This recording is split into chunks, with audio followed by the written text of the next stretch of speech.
Doesn't want to get opened up, even though he's facing the left arm bowler over the wicket. Now slightly opens up for this particular delivery. Look at the front foot. And that has allowed him enough time to defend that delivery that was coming back in from Andre. Nice little change there from Koji early on. Left that first one outside the off stump. And after he hit that shot through the leg side, he's opened the stance up. That is good awareness. And as far as Andre Coetzee is concerned, he'll be hoping he can get that delivery to angle away, attack the outside edge. Nicely played. Excellent footwork from Andre Coetzee to stop that. Tight first over from the Thailand new ball bowler. 4 for no loss at Japan.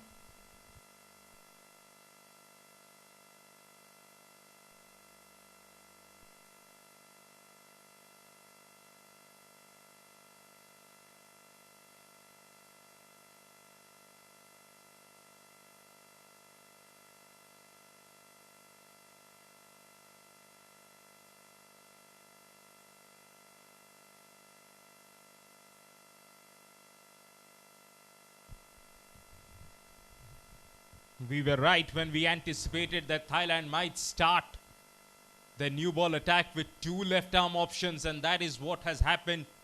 Andre Coetzee bowled a tight over from the commentary box, and from the far end, it's a much quicker left arm option of Mukesh Kumar Thakur.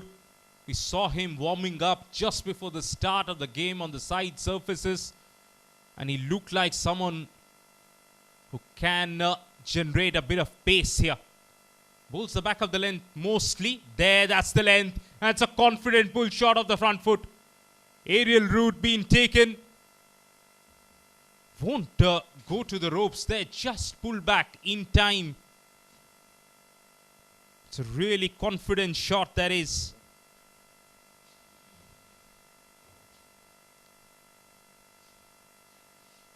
Lachlan Yamamoto Lake picking that one up. It was eventually stopped in that heavy outfield. Mukesh continues to bang the ball shorter. Goes fuller and driven. Back past the bowler. This time no stopping that one. Lake really sizing up the left arm option. Andre Coetzee was the one who started from the commentary box end. Mukesh has been given the ball from the far end. He's disappeared for 6 from the first 2 deliveries. After taking a good hard look at this afternoon surface while he was out there for the toss. Oh, impact in line, swinging back in. Umpire thinks about it, raises the finger. Thailand has struck just the 9th ball of the innings. Lake looked like he was falling over towards the off stump, with the ball shaping in. Impact very much in line. It's a good decision from the umpire. Thailand have drawn first blood very early in the piece. Lachlan Yamamoto Lake goes for 7.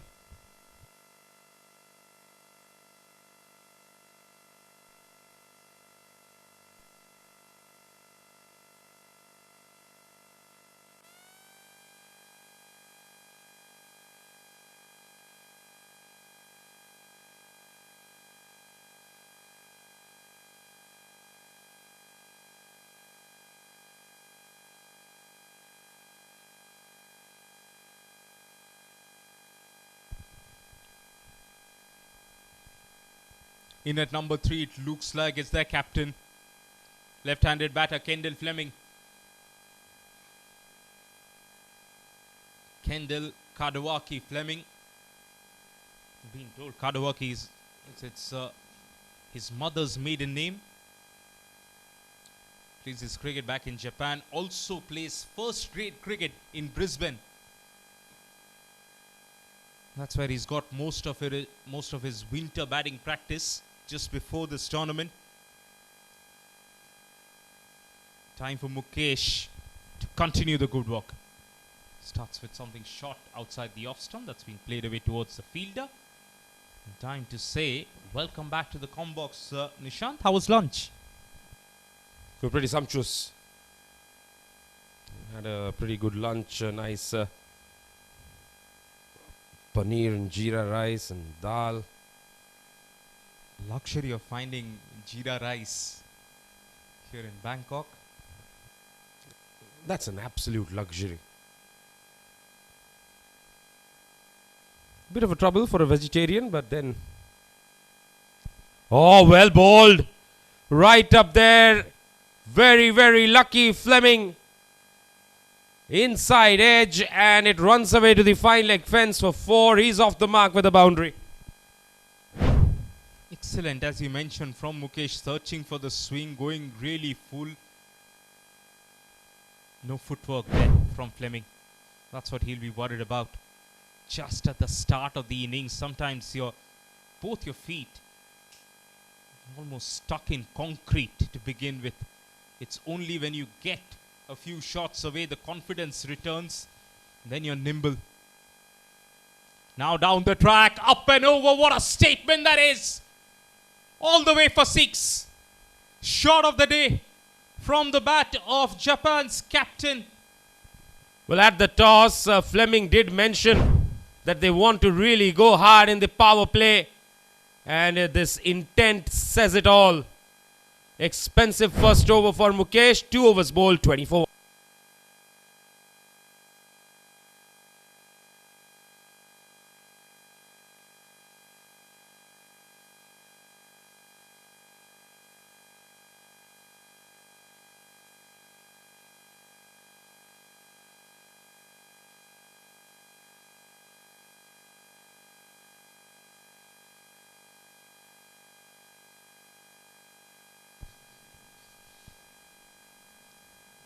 Nishant, I was really surprised when Austin Vincent won the toss and wanted to bowl first. Looking at the conditions, Andre Coetzee will continue and he'll be bowling to Koji Hargrave Abe on international T20 debut for Japan.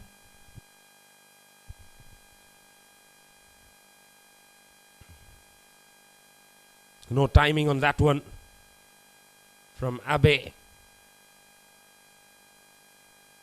He's made a little change. Normally a very side-on player, but because Andre Coetzee is bowling over the wicket left arm, he's just opening up the front foot to make sure that he doesn't get wrapped on the pads. Just like that first wicket we saw. Look at the front foot, how far across it is already. On leg stump, outside leg stump, protecting. Shot. Lovely shot. Straight back past the bowler. That's the area that batsmen love to exploit. He gets his first boundary. 2 shots inside last 3 balls. Tells you how good this surface is. High elbow over the bowler. Hold the pose, Koji. It's your day out. Big day out. Goes on to 6 of 6. Continues to persist with that open stance, allowing him to play the ball late. Now the short ball, he hasn't got it. Chance, Coetzee takes it. Caught and bowled. It's a timid end for the debutant. Both the left arm options have struck. Excellent catch there by Coetzee. Well, dropped it short. He went for that pull very late on the shot. And despite the collision, Coetzee has ensured that the catch is safely taken. Yes, thumps his chest. Why not? Koji departs for 6 of 7.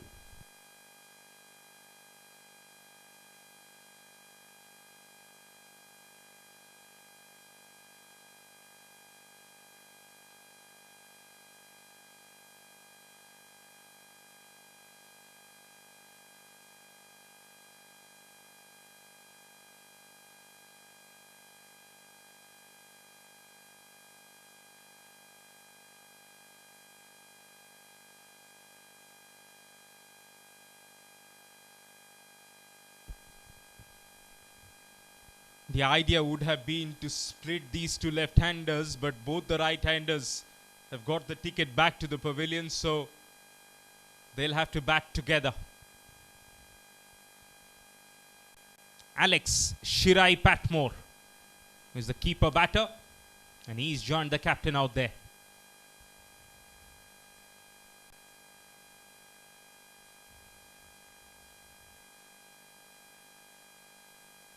Well, Kodzi to the left-hander now. And he gets the ball to move away. Excellent delivery there from Kodzi. Doesn't really need to make any adjustment whatsoever. Also, if we look at his overall bowling action, Nishant, most of his pace only comes from the shoulder. It's a very gentle run up to the crease. As a batter, you can be deceived for the amount of pace that Kodzi generates. Umpire just having a little word with the new batter, Alex.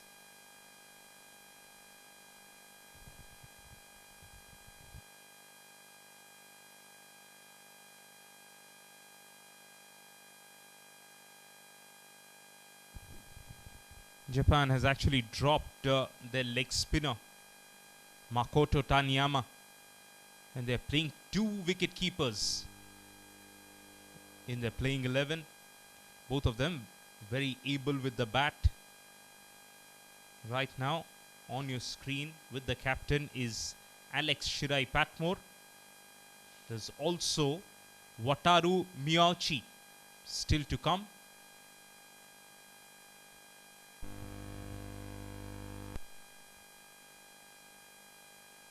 Right, I get what it is.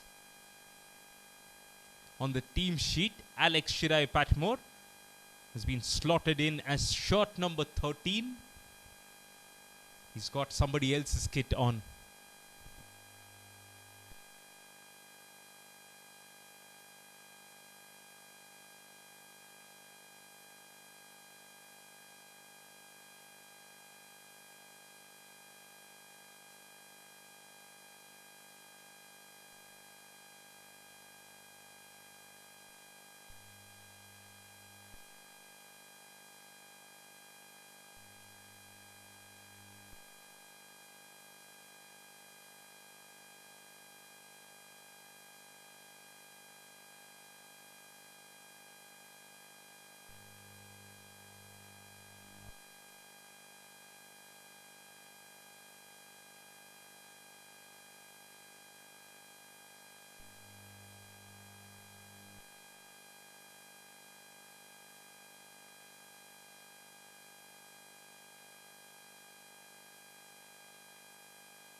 Turning out to be a longer delay than we first expected. We wait for the resumption.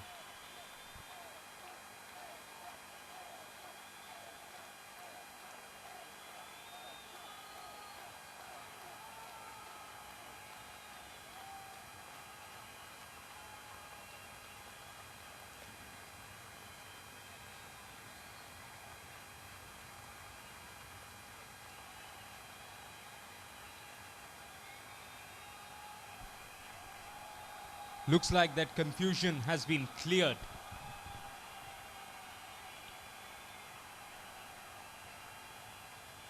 And Alex will continue his innings. He's marked a fresh card, which is the right thing to do. He's faced a delivery, but you gotta almost treat this ball as his first ball once again. Really like that from Alexander here. That's good awareness. Getting himself ready once again.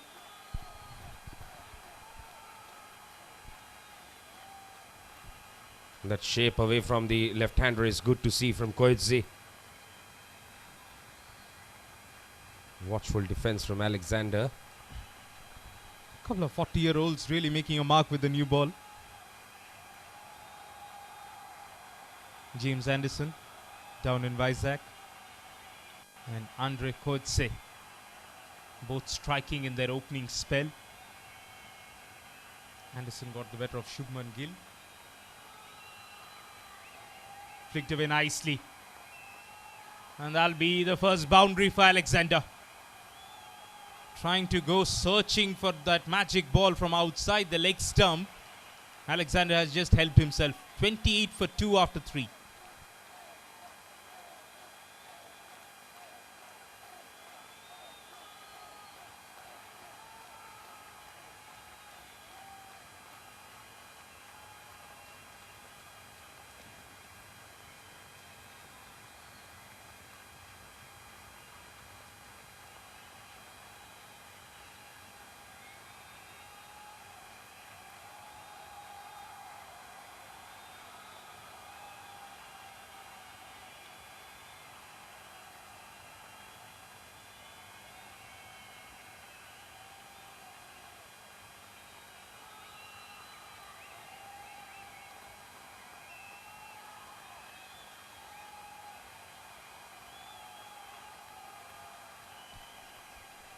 Mukesh to continue. Hits the hard length, but wayward down the leg side. Fleming must have thought that there was an opportunity to get a boundary with the fine leg fielder being inside the circle there, Nishant. Yes, the opportunity was there, but he wouldn't mind to take the wide.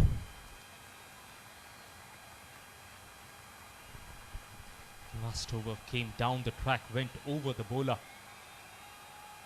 Excellent channel from Mukesh.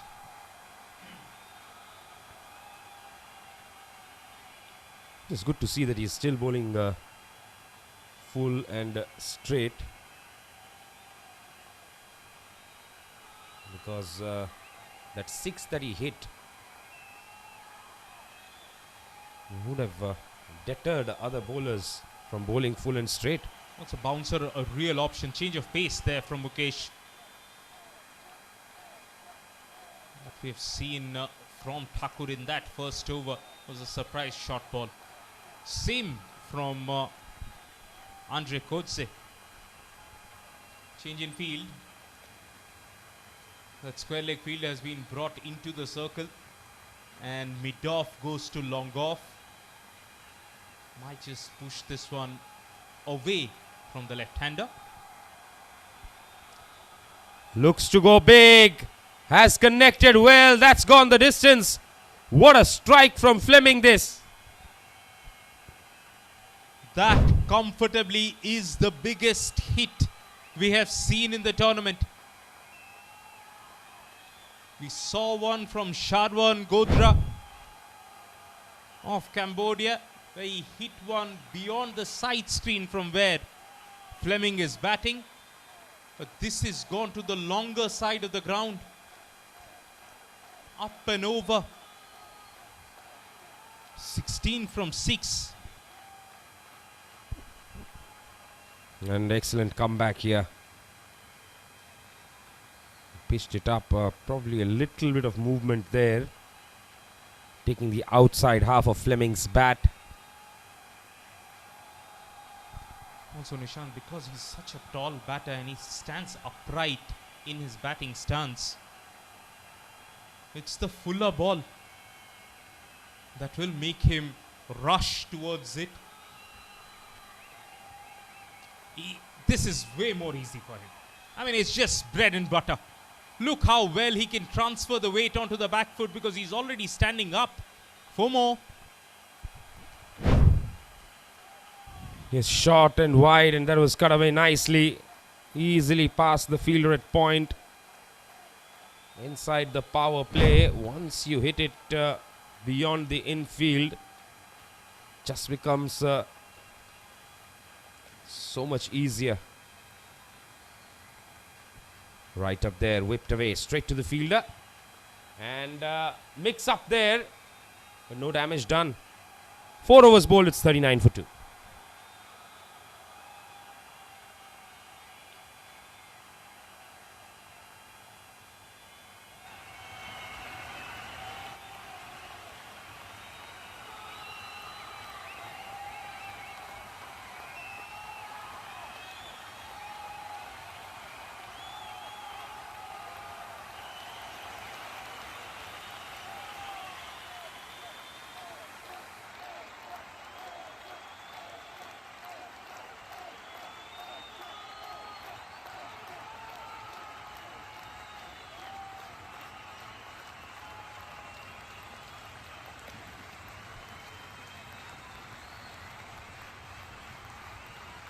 Shavarish Ravichandran and Wataru Miuchi should be most of the rest of the batting that there is for Japan beyond this batting pair.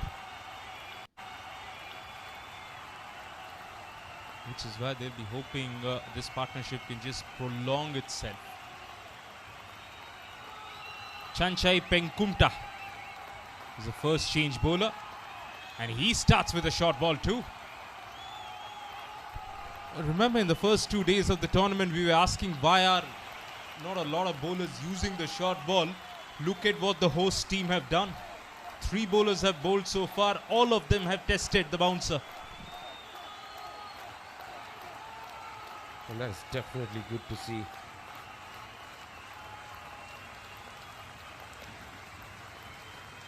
They've managed to do things pretty well at this point in time. The bouncer has been absolutely spot on.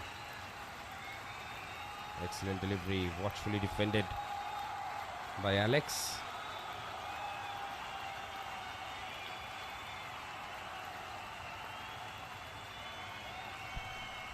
I think Chanchai is the kind of bowler Fleming would love to go after.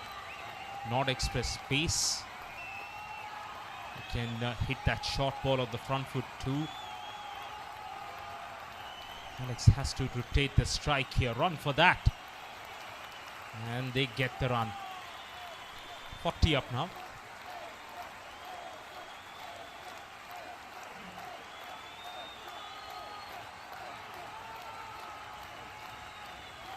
That'll bring Fleming back on strike. 20 of 19 is what he's batting on.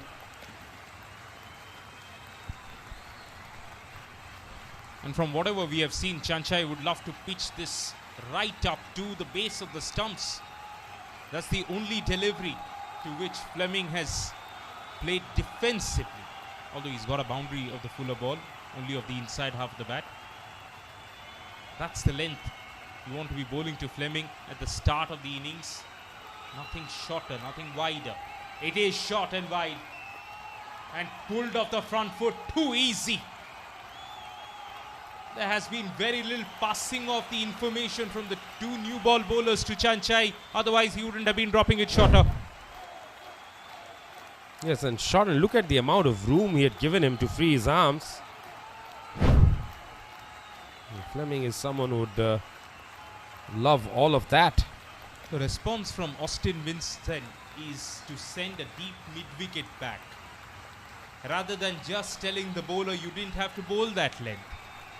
Because if Fleming wants it, he'll hit that same ball through the offside. He was coming to that.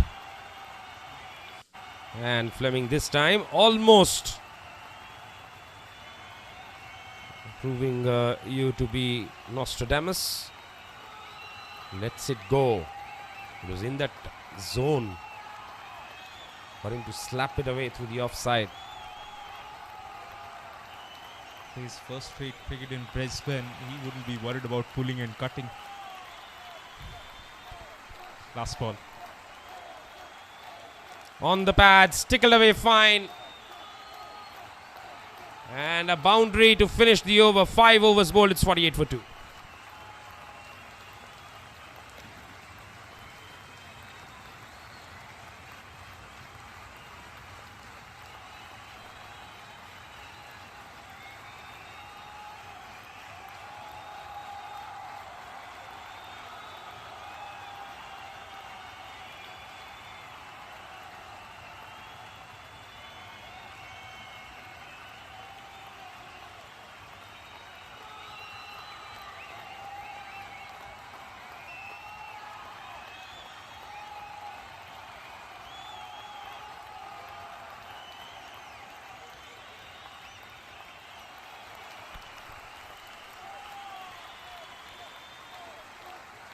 Last over of the power play. Very traditional move from Austin Vincent to go to his spinner. Finger spinner, right arm off feet. Fanuwat.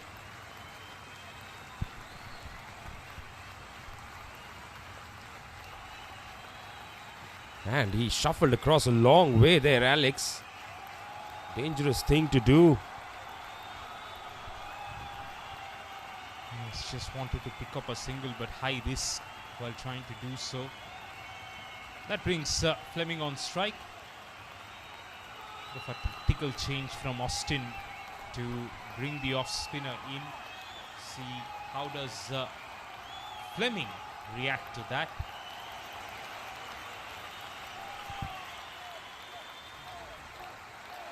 And he reacts to that with a lovely shot through the offside. Beautifully driven there. He gets another boundary. He's on a roll. This is a plethora of gorgeous shots from Fleming. All but 13 balls that we have seen him, and he has entertained. Lovely flourish through the offside. That'll make Fanuwat shorten the length perhaps. He does. Quite easily been placed to the left of the mid-off fielder. Don't get the run though. Line was tighter.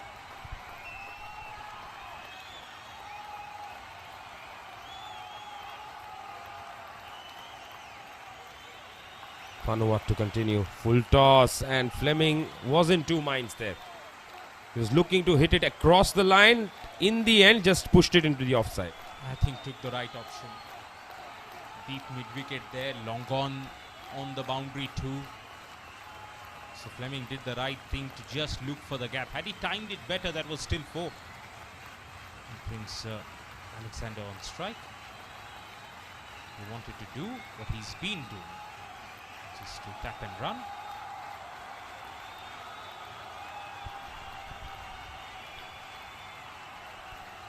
(54 for 2). Which way do you think this power play has gone? Dropped on the onside. Another dot ball. I would say with the number of runs scored, it's still Japan's power play all through. Yes, you're right. 6 overs bowled. It's 54 for 2.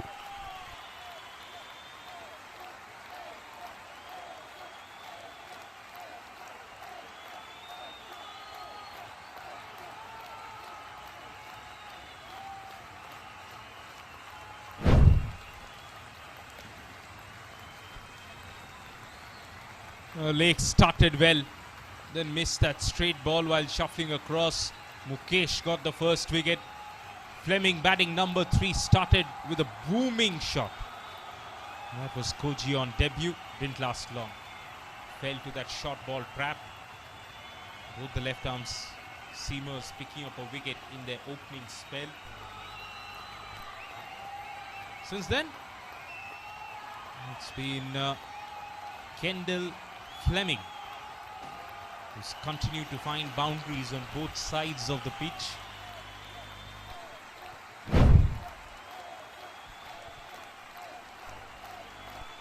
Chanchai will get another over. This time he'll have a lot of protection on the boundary in the form of a deep fine leg, deep mid-wicket.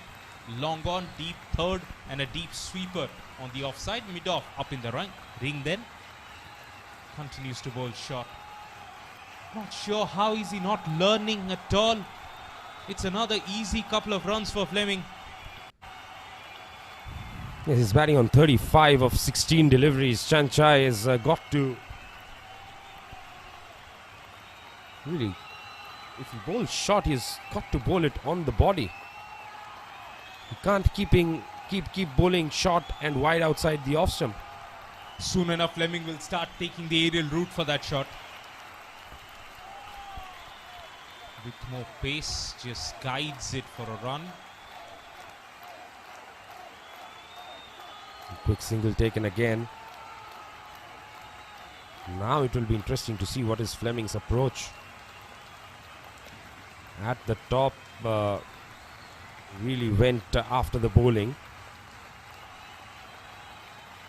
Now that the power play is over, what is the strategy going to be?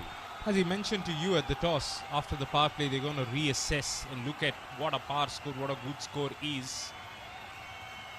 With the kind of start they've got and the surface, it looks like should be looking to get up to 170, 180 at least. Anything more than that is a bonus. If they go on to get more than that, perhaps Fleming is getting a big one. That's how I would like to put it. But yeah, so 130, 140 more from where they are here. That should be something. Beautiful delivery. That's more like it. That's the length you got to hit. Something about Chanchai's plans tells you that there hasn't been a clear conversation between the two new bowlers and the first change seamer.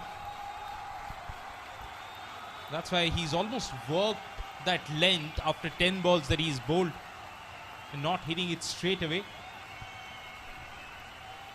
That's too easy. Fiery, precious. Fleming goes to 40. They're feeding him now on both sides of the pitch.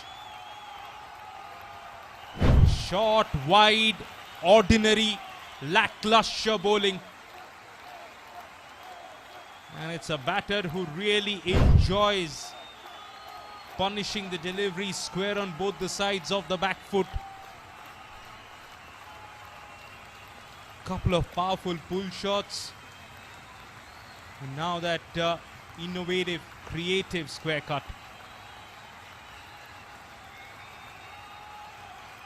Overdone. 17 from Chanchai's 2 overs. 62 for 2 after 7.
Vanuatu to bowl his second over here. Bowls to Alex. Appeal for a leg before, but the angle was going down the leg side. And because of the line, Alex swept it. Had it been a lot straighter, he would have still played it with a straighter bat down to long on. Because it was sliding down the leg side, he thought he can challenge the deep backward square leg region with that sweep. Missed it. Harmless. Easily pushed away, running the first one hard, but there is no way they can get the second. In fact, Alex really set off for that single in a flash, but Fleming always knew it's going to be one, so he was ambling across. Now, Vanuatu will bowl to the set batter.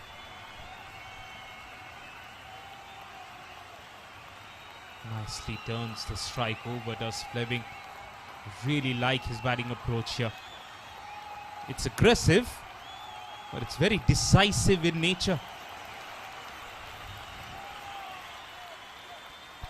And Nishant, as we mentioned, now look at all the three strips next to each other. They all look the same. All of that early moisture that has disappeared. This has become a real flat surface. Unless, of course, you've got some skill as a bowler, either in terms of change-ups or as we saw a couple of spinners doing well in that first game.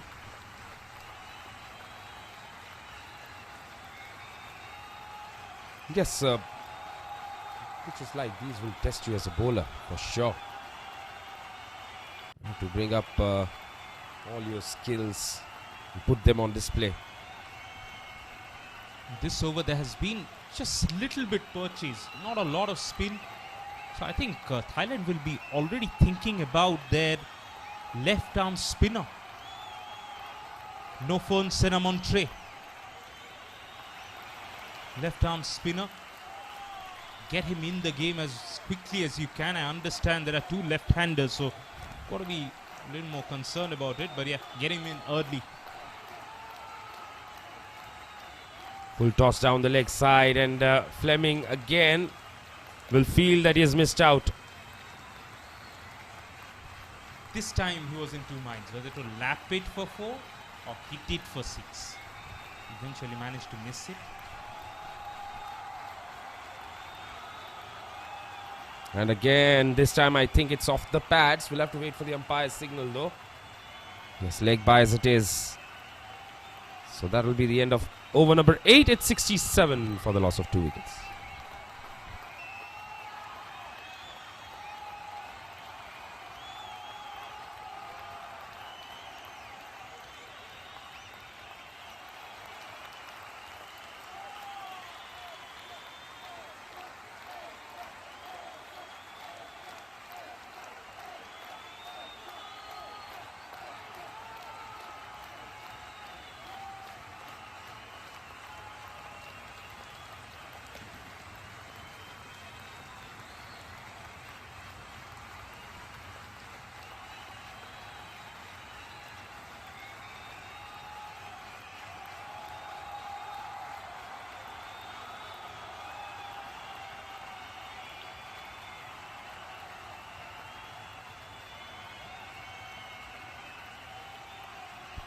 Senamontre is into the attack now.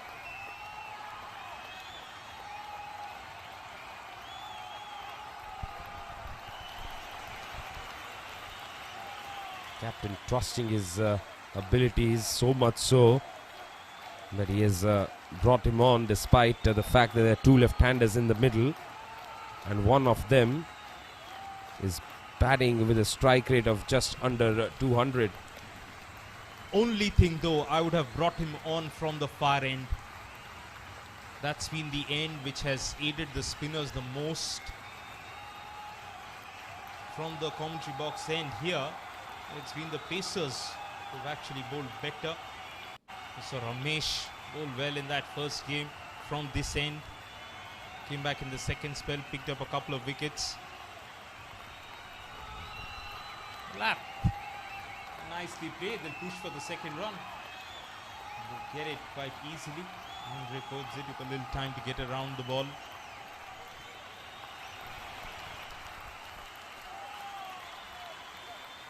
Alex, he's just trying to give a good support to his captain at the moment.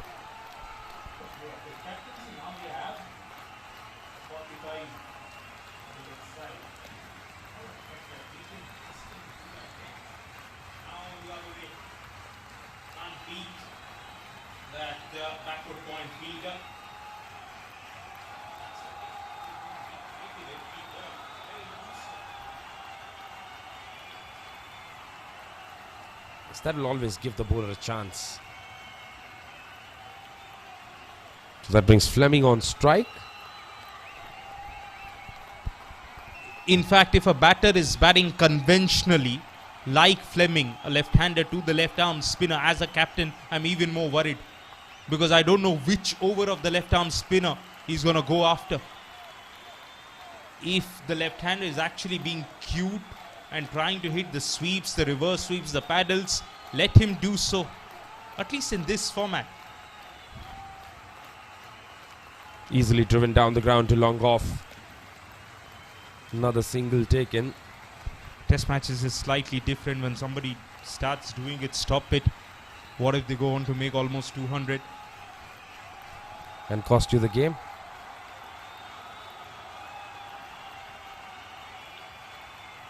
Tucked away, straight to the fielder. 6 of the over, 9 bowled at 73 for 2.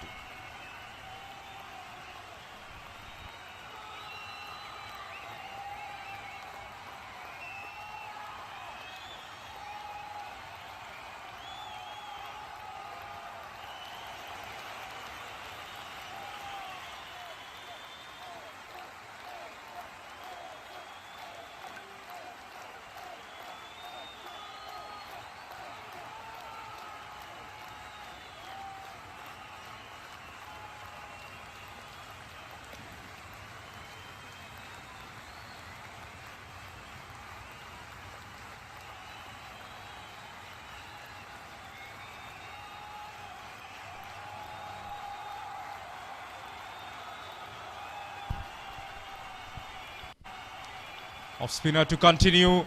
Dangerous shot indeed. Turned around nicely though, will get a boundary. He's been trying to do so from the last over, and eventually this has paid off. It was a very risky shot there. Just get a feeling, Nishant, although he wanted to play that shot, he didn't overcome it. So he could manage the bounce and the pace, very much Butler-like. Once you get to that position, you don't know which version of the scoop he's going to play. But it was smartly done. And now follows that up with a comfortable single towards long off. Fleming has slowed down slightly. Just batting to the situation here, prolonging the good start he's got. And I think he's also the batting mainstay. And he goes over the top of extra. One bounce into the fence for 4. That's definitely one of the top 5 worst balls that we have seen all day. Could have hit it anywhere.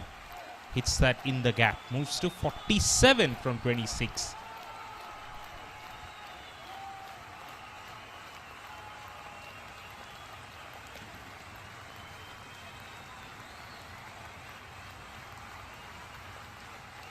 Very easy on that occasion, another single taken.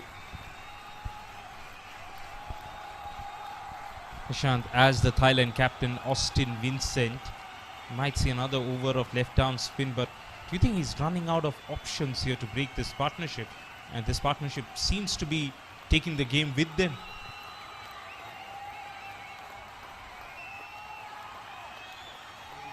Wanted a single but sent back. That is one way of breaking the partnership for sure.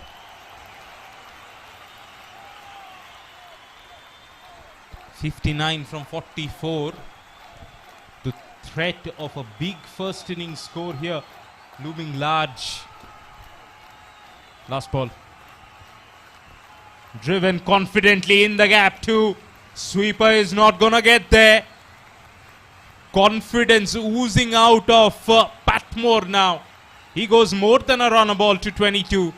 87 for 2 at the halfway mark, and it's much deserved drinks for these two.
After the break, it is the left arm spinner once again. No phone.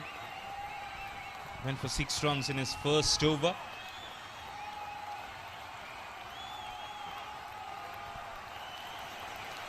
Fleming batting on 48.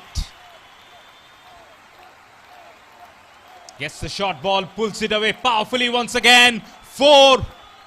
And quite a strokeful half century for the captain of Japan. Plays his league cricket all the way in Brisbane. And now out here in Bangkok, he's filled his boots. And to be fair, the Thai bowlers, they have been on the shorter side. Off spinner, pacer, left arm spinner, everyone. They bowled very few deliveries right up to him. And it's been an easy 50 runs for Fleming. In the commentary box is Richard. Welcome back. Thank you. It's been a very impressive innings there by Fleming. He's leading from the front. 2 overs of left arm pace opening up for Thailand. Both bowlers eventually took a wicket, but they went for runs, particularly Kumar on his debut for Thailand.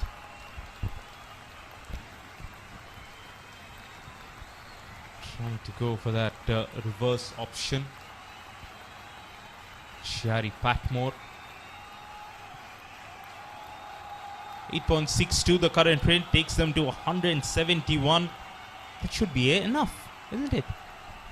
Well, I was surprised that Thailand decided to put Japan in, because the morning game had been so dominated by the bat, both by Singapore, who scored 199, and Maldives batted well in the chase as well. Of course, you've seen the Thailand team play before on this ground in these kind of conditions. What do you think the logic must have been? Well, just to restrict the Japanese team to as few as possible and chase it down. It's basically how it works, isn't it? It 93 is, for yeah. 2.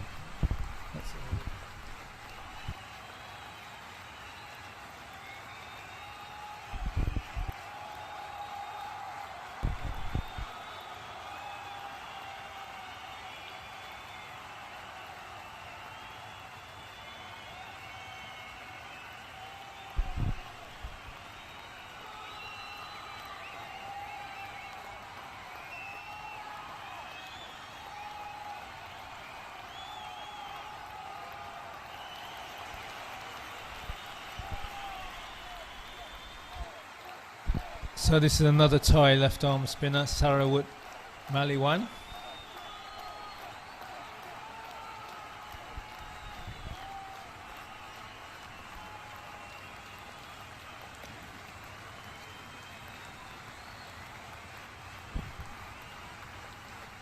Second left arm spinner. Team shy away from using one against 2 left-handers. Thailand have actually got 2 of them. Sarawat slightly different from his counterpart though. Lot more slingier, round armish. That's right, well, pair or knock on. Senamontri is the veteran of left arm spin. Yeah, he's a lot more orthodox. With Sarawat there, he'll be hoping he can slant the ball away from these 2 left-handers in the air as well. He'll get some natural drift. Only thing is he able to turn the ball from there? It's very difficult, Richard. When you're that round arm, it's very difficult to get any turn. That's why you see the best of the modern left-arm spinners, Richard, they keep varying the point of release. They do go slightly overarm for the conventional spinner and then round arm for the arm ball. Sarawat is all round arm here. And it's very easy to size him up as Fleming takes him downtown. Massive shot. He moves on to 60 from 33. I mean, this is very impressive batting from the Japanese, particularly from the captain. As you say, if he plays in Australia, he must be used to playing some top quality league cricket.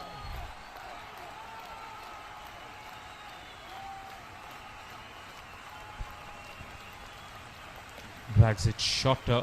Fleming found the bowler.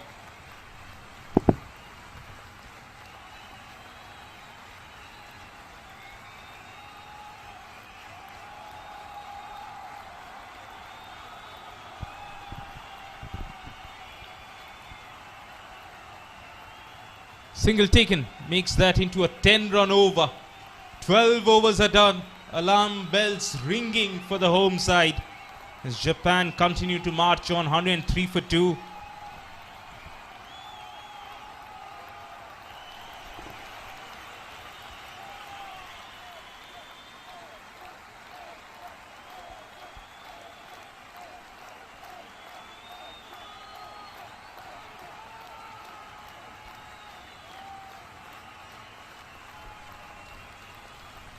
I think Thailand were putting a lot of faith in their two left arm over the wicket seam bowlers. John Dre Kurtzia has had a long first class career and T20 career in South Africa. Has come out to Thailand to work as a teacher. Made his international debut last year in the 50 over cricket.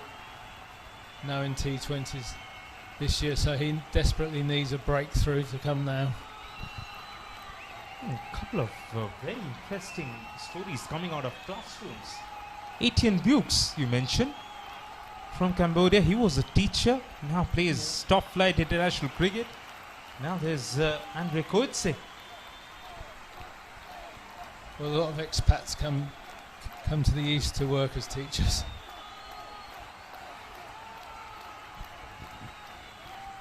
There it's Coetzee again. And look at the length he's gone to Fleming, right up there. Awkwardly pushed away for a run. That's not a serious weakness, but the only place where Fleming doesn't want to be is lunging forward on the front foot. He's got tremendous hand-eye coordination, so he can really manage that ball. Anything shorter, he has been in tremendous touch. Run a ball 25 for Patmore as he drives that straight to the fielder. That is the captain of Thailand, Austin Vincent, fielding inside the circle on the offside.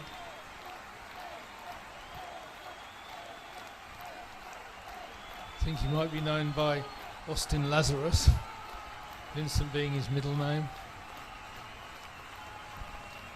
Successful. Reverse laps it over the keeper. He can only watch it go and ask somebody else to fetch it. Improvisation, innovation, creativity from Patmore in this innings so far. Changed the hands quickly and waited for the ball. Was a little slowy from Coetzee, but Patmore was there ready for it. He's manufactured a boundary out of nowhere here.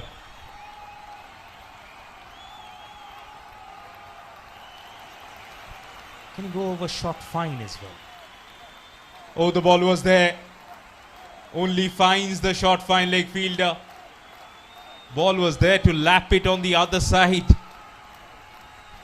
I think Japan are showing the quality of their cricket that they played in the Pacific region, where they only finished behind Papua New Guinea in the final qualifier for the T20 World Cup.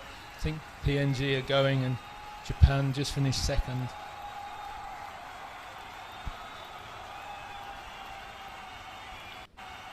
Nice little cutter there from Andre Coetzee. Tells you the kind of experience he has with the white ball. Been around the circuit for a long, long time, as Richard mentioned. So good to see. He's still taking a lot of pride in bowling these tough overs. Bowled with the new ball. Now this is the traditional one over in the middle, and then perhaps they'll save one of his overs for the death. Works it away. That should have never been a single. You expect that backward point fielder to be alert. Having said that, 7 runs came from that over. 7 overs to go. 110 for Tua Japan.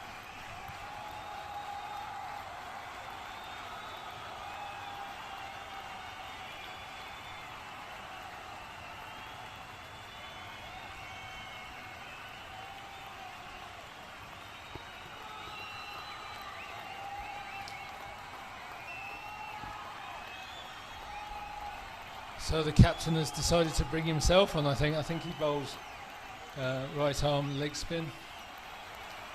Probably need a bit of Indian. Or was he just changing the bowling? No, it's Chanchai Pengumta coming back on to bowl medium pace. With so many options, I would have thought he's not going back to Chanchai at all. 17 from the 2 overs he's bowled.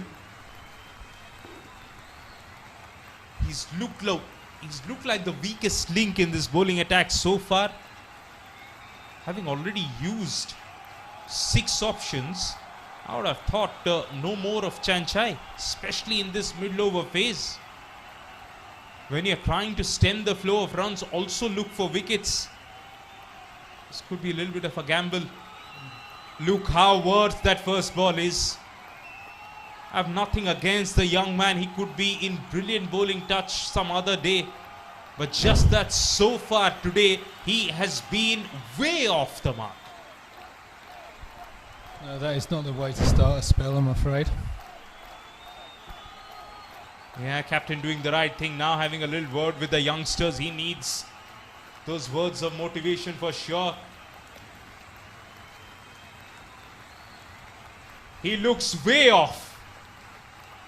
That will be stopped deep on the offside. But on the extreme opposite of that first ball, way outside the off stump, was that particular delivery from Chanchai. Right now he just looks lost. I hope he can turn the spell around somehow, pick up a wicket, instill that faith once again. Patmore backs away, gives himself room, but finds that backward point fielder again. Little to the left, little to the right, and that was 4.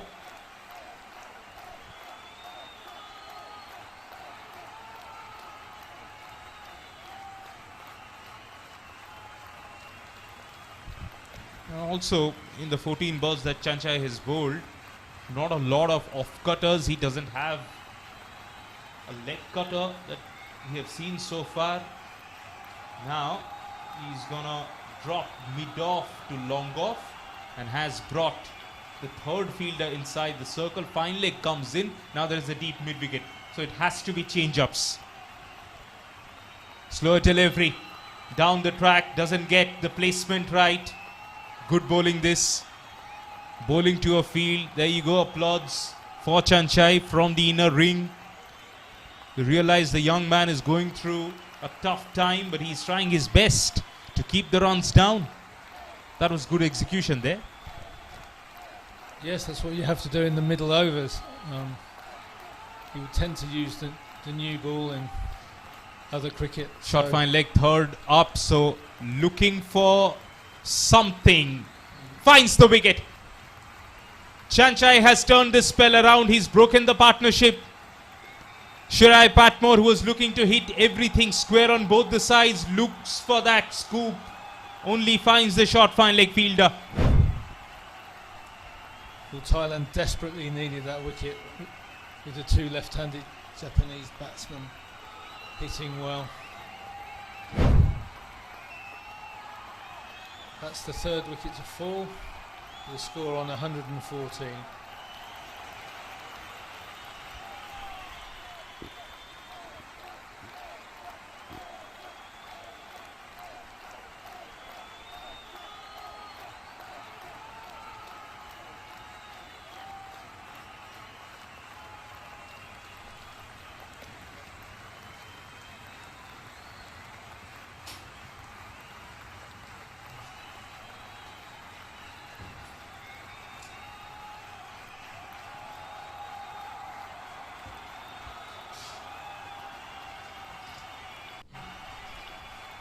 So the new batsman is Ravichandran, I think. Yeah, they had two more batters left in the kitty. One of them is Ravichandran. Sabarish Ravichandran then.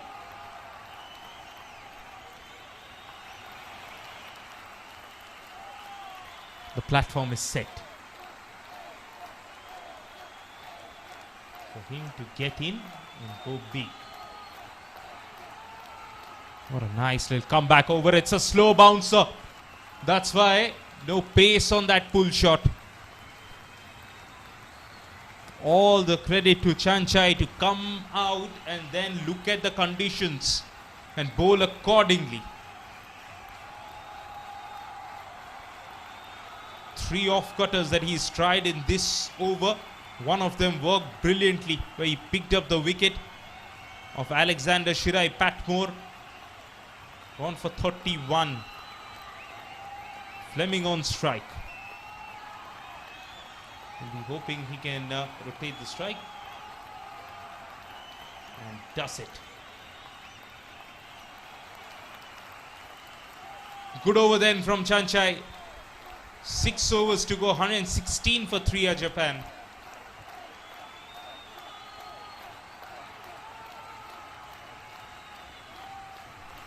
So that bowling change did actually work.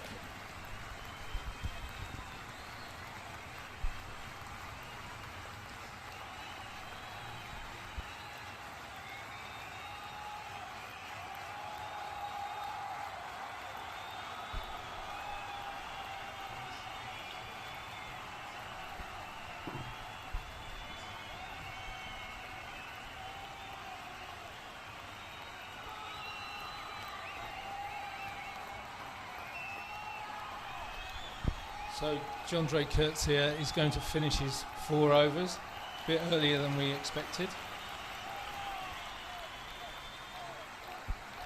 Yeah, I think he's just trying to get Fleming out here. Trouble at the non-strikers end. Captain hits it. Bullseye.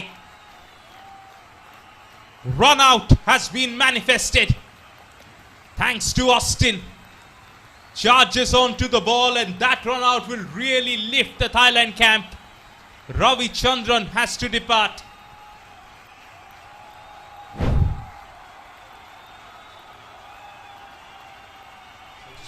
Played it into the offside. His partner came too far down and a bullet-like throw. Umpire was able to give out without any trouble.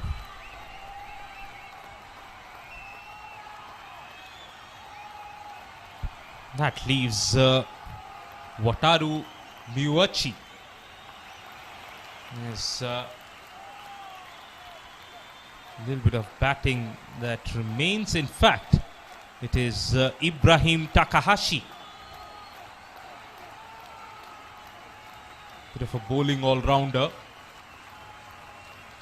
Bowls right arm spin, can bat right-handed Ibi. Ibrahim Takahashi then, the new man in. Great work from the captain there.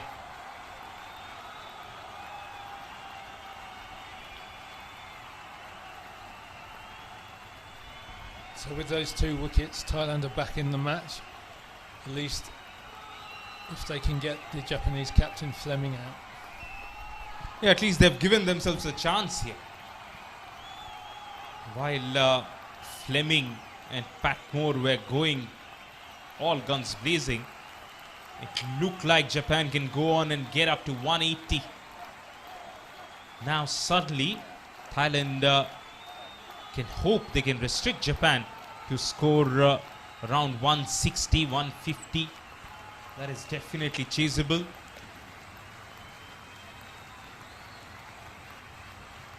Takahashi not really committing to that forward block. Kurtz here now showing all that experience from a long career in first-class cricket and T20 cricket in South Africa. It's late in the afternoon and it's really hot. So he wants to get done with this spell. But just have a feeling, Richard, he might test Takahashi with a bouncer. No, actually goes fuller and slower on the stumps. Brilliant piece of bowling from Andre Kodze. He's certainly swinging the ball now. I wasn't sure whether he was getting any swing with the new ball. He was trying and getting the ball to shape back into the right-hander from this over the wicket angle. Because of that swing, I think it was Koji who shuffled across, and then came the bouncer, to which Koji got out.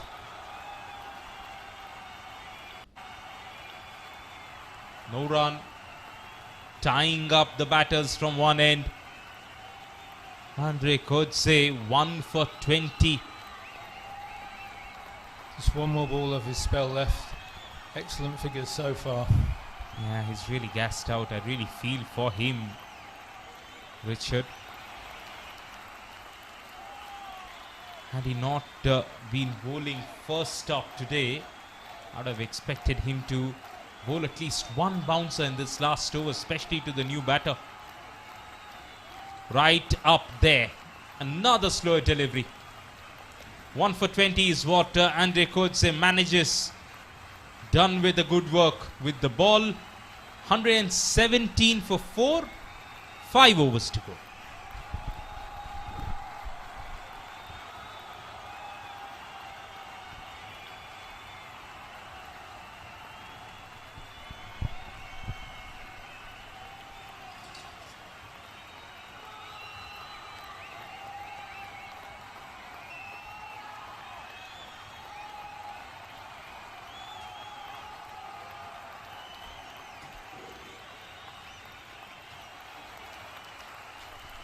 So Nopom Sinamontri is back. He's still got 2 overs of left arm spin to bowl. Been playing for Thailand for about 15 years. Just came in as a junior, right? Learned his cricket in Khon Kaen. Now he's a coach himself. Former captain of the country. And he captained the Thai team in the SEA Games, which is a national competition.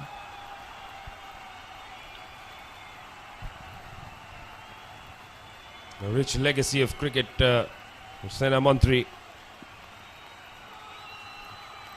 Fleming, what an innings it has been from him. 68 of 44. Takahashi.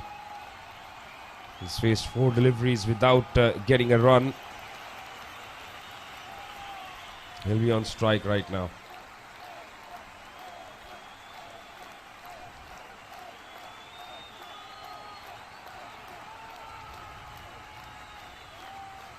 Comes down the track. It's uppish, but it lands safe and wide of the fielder there.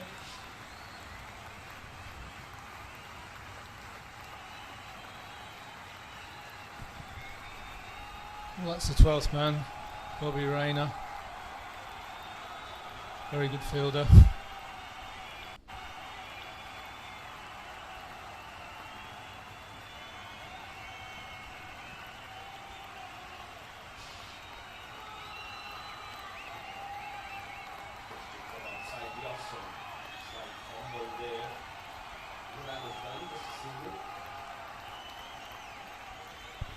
Score moves on 120 now. Takahashi on strike.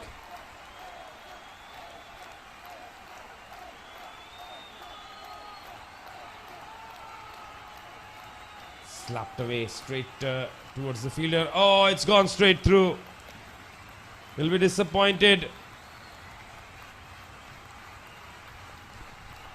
That's Panuwat Desungna. So they would have done countless fielding drills, and he would have expected to stop that.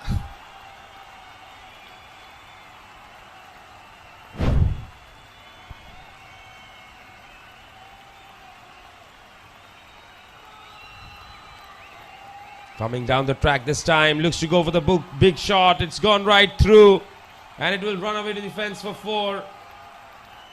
Off the bats.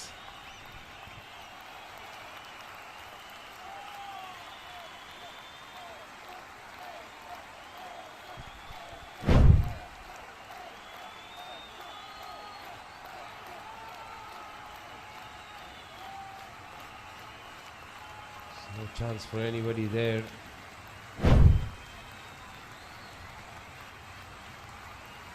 That is played towards long on now.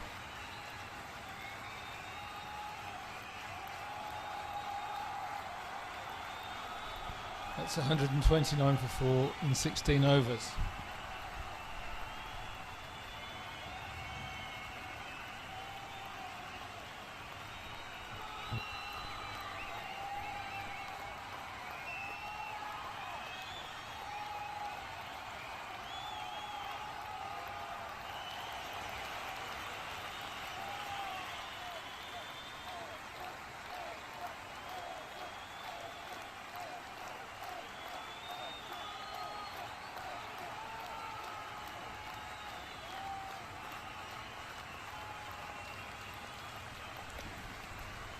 So the younger model of left arm spin to bowl another over.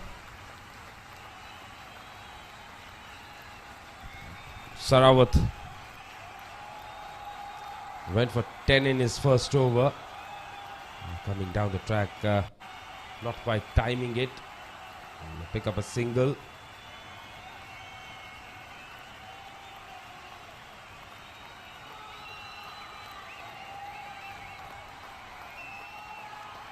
That will bring Fleming on strike. So 23 deliveries remain in this innings. Japan would want Fleming to be on strike for as many of those as possible. Full toss on the pads, nicely played. He's got all kinds of shots in the book. Moves into the 70s with that now.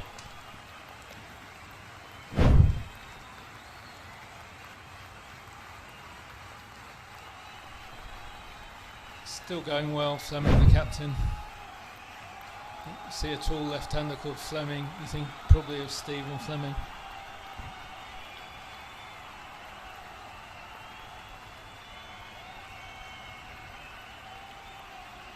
And that's chipped away. It falls well short of the fielder there. Just a single this time. It brings Takahashi on strike.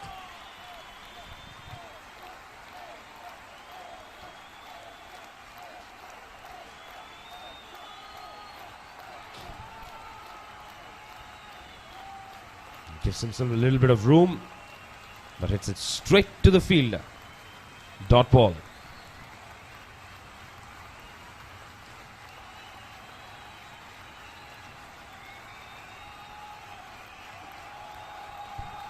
Big shot attempted. It's gone over the head of the third fielder.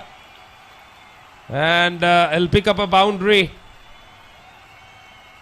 And at this stage, Japan will be happy with whatever form the runs come in.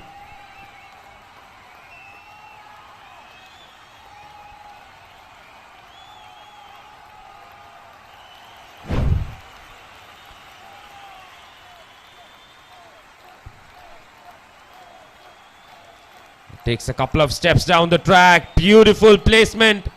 Desperate attempt in the deep. But to no avail. That's the third boundary of the over. 17 bowled, it's 143 for 4.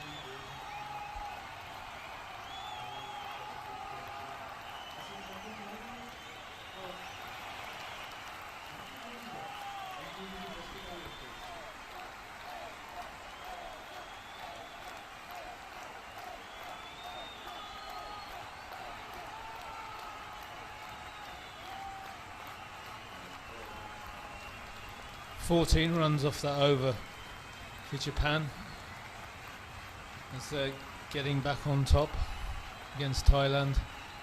Here is the other left arm seamer. He did take a wicket with his third ball in international cricket, but he went for a few runs, 27 runs in his first 2 overs.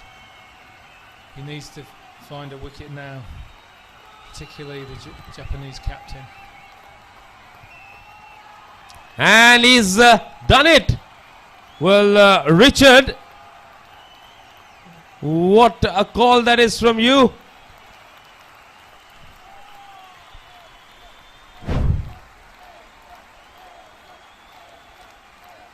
I'm sure that's what he's trying to do. Pitches on leg and hits off. Excellent. Excellent innings though by Kendall Fleming. 74 of 48 balls with 9 fours and 3 sixes.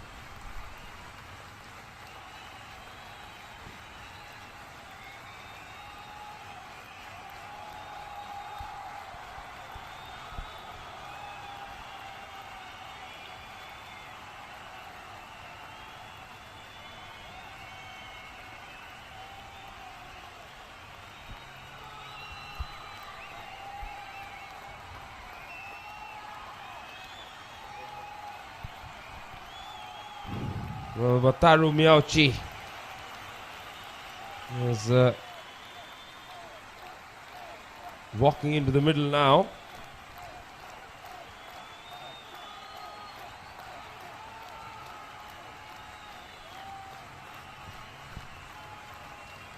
So now they've got 11 balls, in fact 17 balls remaining in this particular innings. Even if they go at a runner ball from here on, they will get to where their captain wanted them to be. Played straight to the fielder, looking for a quick single. Directed would have been interesting, but not to be. Yes, a total of 160 would probably keep both teams in the game. We saw Maldives make 158 for 8th batting second this morning. But it's at the upper region of what Thailand can probably make in 20 overs.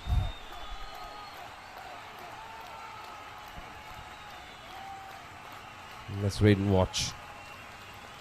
Goes for the big shot, hasn't timed it well. And put down.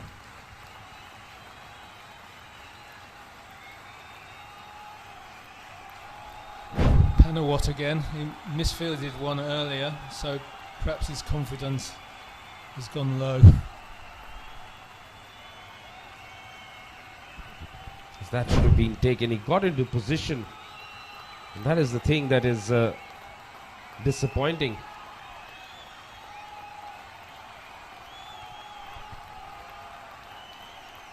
Well bowled, excellent delivery. Another dot ball. This is turning out to be a fantastic over indeed. He's pitched the ball up this time rather than bowling short in his first spell.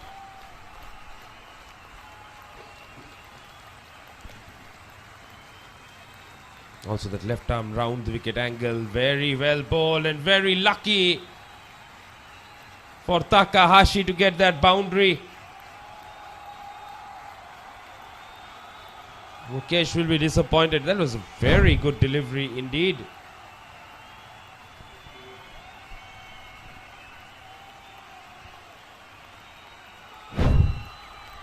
Score moves to 150 for 5.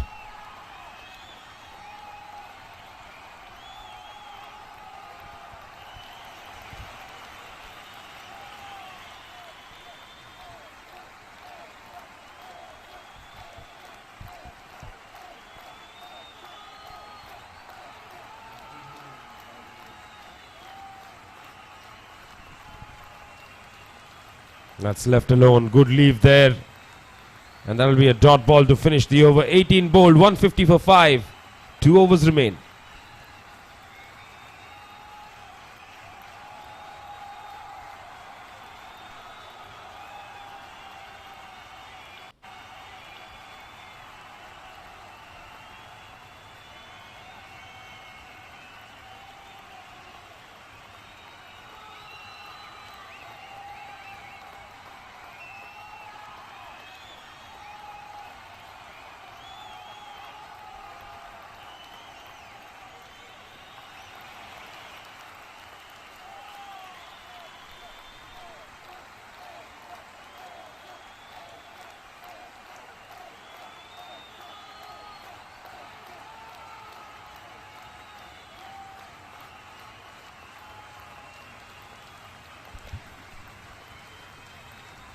So Chanchai will bowl his final over.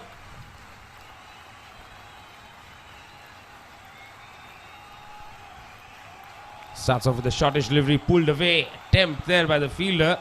Inside the circle to stop it. Failing to do so.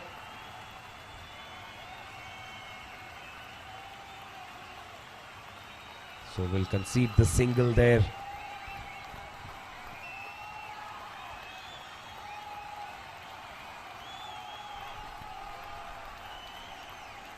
Thailand will be looking to try and keep the score to 160 or so. And Japan looking for more than 170.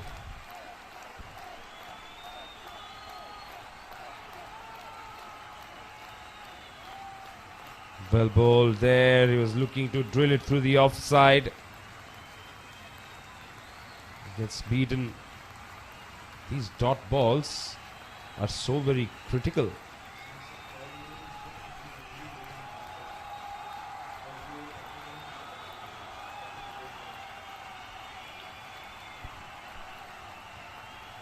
He's changed his strategy ever since he bowled the first couple of overs. And that's a big shot attempted. And he holds out to the fielder in the deep.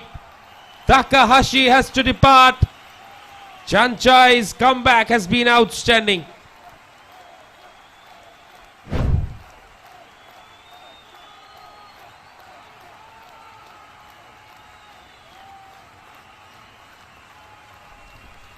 It's a good catch on the boundary from Chelo Wong Chatpai-san.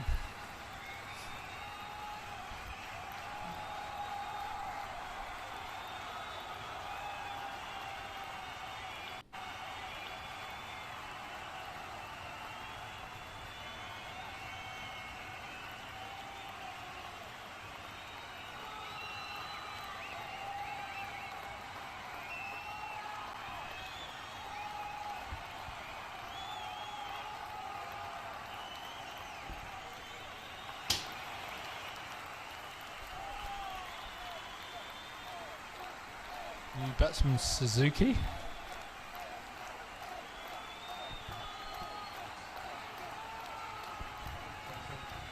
Declan Suzuki looks to drive off the outside edge. Straight to the fielder at third man. Just a single. One dot, wicket one. That is this over so far. What a good over this has been from Chanchai. Excellent finish to his spell. This is. First 2 overs for 17 without a wicket. 2 for 8 in his next 10 balls.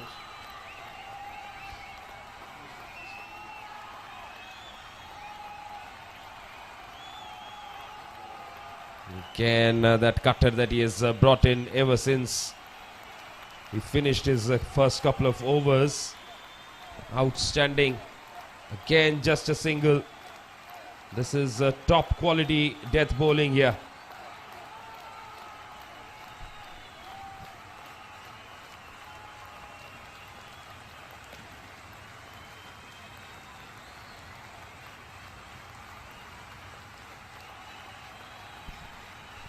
Pulled away. Good strike. But the fielder in the deep will cut it off. He'll come back for 2. So that's 5 runs of the final over of Chanchai. He finishes with 2 for 28. It's 155 for 6.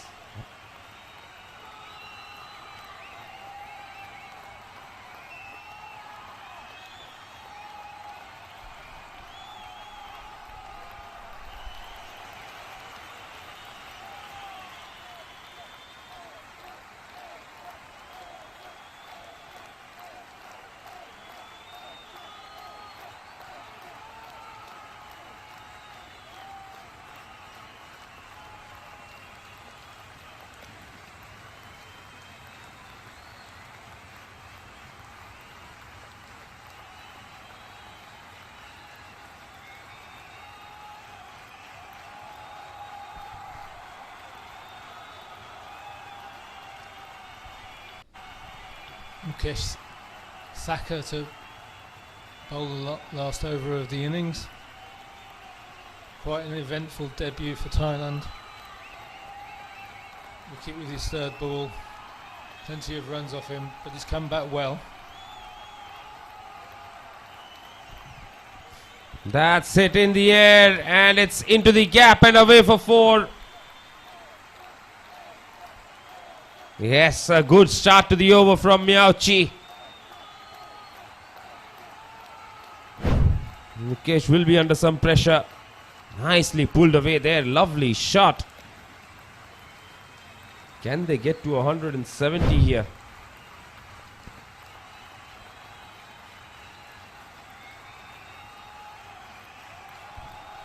Again, looking to go towards that onside. Didn't quite get it right. So that is a dot ball.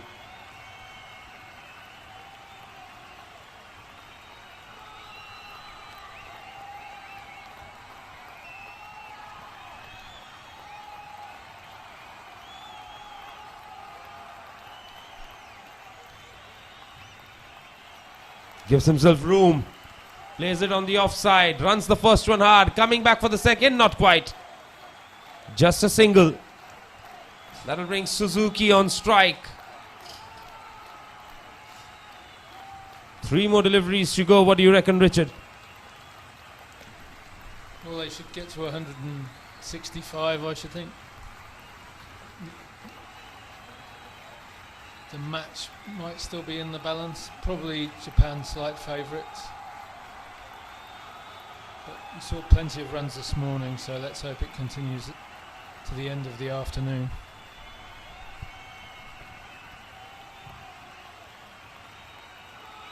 So one thing is certain, that it's not going to be an easy run chase at all.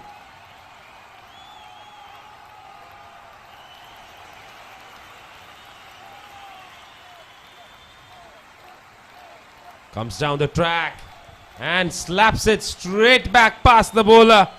Lovely shot from Suzuki there.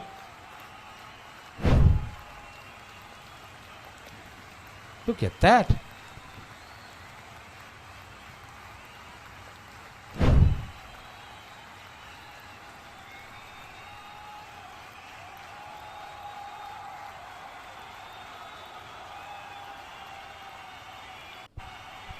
And this time he won't be able to put it away, but definitely a single. So final delivery of the over and final delivery of the innings.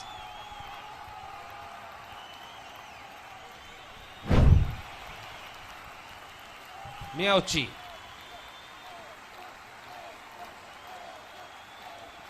Pulled away.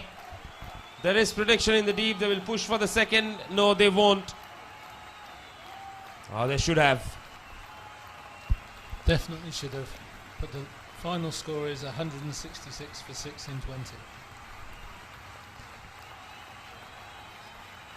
Yes, 20 overs, 166 for 6. They will be disappointed because do get a feeling that they would have expected to get a lot more than this. And all in all, it was still a pretty reasonable batting performance by Japan. And one gets a feeling that had the captain not been dismissed at that crucial moment, then probably it would have been different for Japan. Talking about the captain, 48 balls, 74 for Kendall Fleming. Top scoring 31 from Alex. Gave him good support. And then Takahashi produced that cameo towards the end, 25 of 18. Taking Japan to 166 for 6. Couple of wickets apiece for Mukesh and Chanchai. Mukesh expensive, Chanchai brilliant. And brilliant was Andre Coetzee as well. 1 for 20 in his 4 overs. So 167 is the target for Thailand in their allotted 20 overs, required of 8.35. And we'll be back with all the action from the run chase after a short break.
Welcome back then. What we saw in the first innings, that Japan top order has really pushed Thailand to a point where they have to bat really well to get these runs. 167 is the ask, with the required run rate over 8 right from the word go. And Japan with 6 proper bowlers, 3 seamers and 3 spinners that they have, they will try and make a match out of these runs that they have posted. Just as we saw the Thailand pacers with the new ball made an impact, Japan will be hoping for the same from their new ball bowlers, Ryan Drake and Rio Sakurano. The 2 seamers, you expect them to come out firing with the new ball. Then of course they've got a lot of seam options. Of course there is Declan Suzuki, who should be another seamer. 3-man spin attack for them too. Right now, it's Akshay Kumar Palakdhari who will take first strike.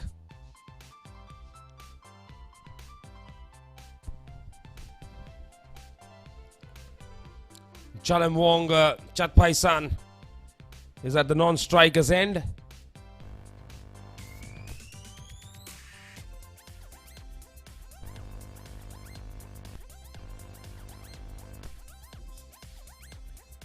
Bowling with 2 slips is a great sign.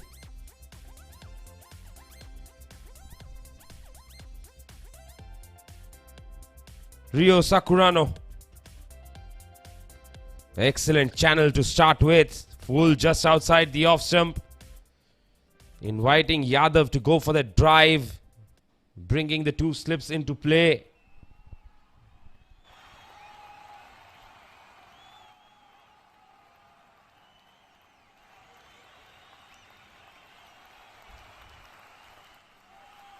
Japan can really afford to be slightly attacking. Straight on the stumps, defended towards the fielder at mid-on. They'll pick up a quick single.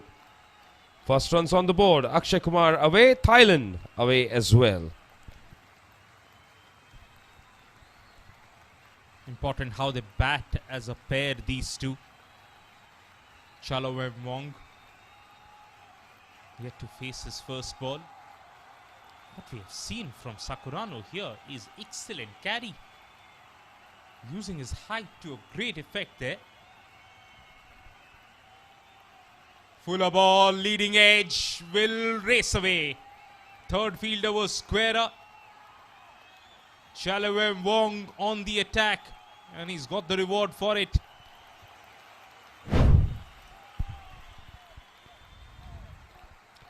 Yes, looking to go over mid-off. Outside edge, flying away towards third man. He's off the mark with a boundary. What that does, it removes one of them slip fielders. Now a solitary slip. Third fielder on the 30-yard mark. That's down and way past mid-on. Back-to-back boundaries. Hosts are off to a real flyer here. Real belief in that camp. Yes, a good-looking shot again. And again, not timing it as well as you would have liked.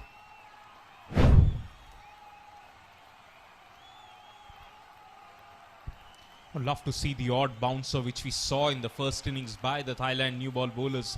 Both the left arm option. Bowling short balls, successful with that plan and ploy. Sakurano yet to test the middle of the pitch. What a shot that is! Over the top of the offside this time, the best timed of the 3 boundaries. Chalawem Wong. As you mentioned, the best of the 3 shots that we have seen. This was on the up. This is brave. Taking the attack onto the opposition. Putting Japan under pressure first up. Stayed leg side of the ball. Hits it through the line. 13 already of the first one. That'll be a wide. He's chasing that too. And very good chance that would have gone over the short third fielder for another 4.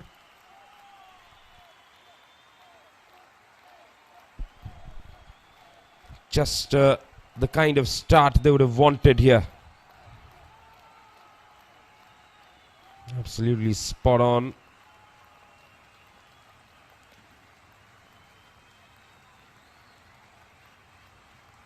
And a great recovery from Sakurano. Looking to drive, gets beaten. First over bowled, it's 14 without loss.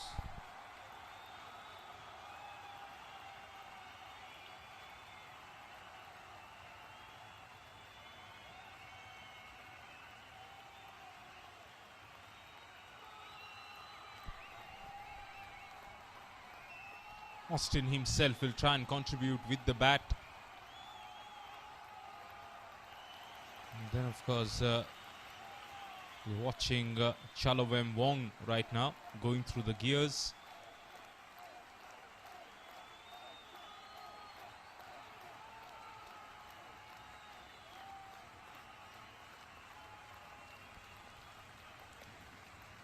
I mentioned they've got a 3-man spin attack.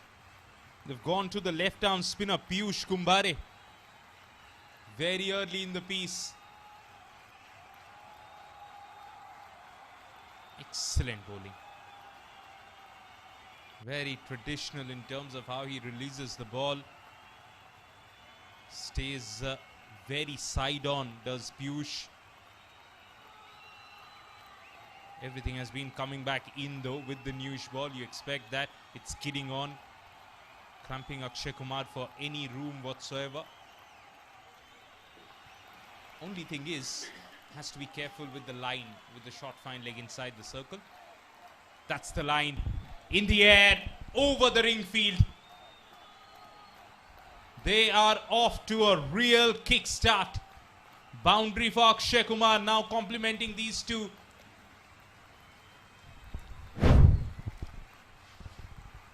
Yes, he's not afraid to take the risks. Very brave start this by Thailand.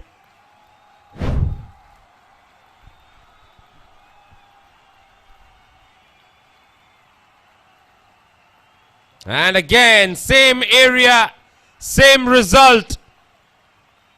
Back-to-back boundaries. Forget about complimenting, they're trying to outdo each other. In terms of the quality of strokes we have seen, as good as they come. Getting inside the line of the ball, inside out, over extra. I would have thought at least another over of seam up. And then you perhaps look for the spin option.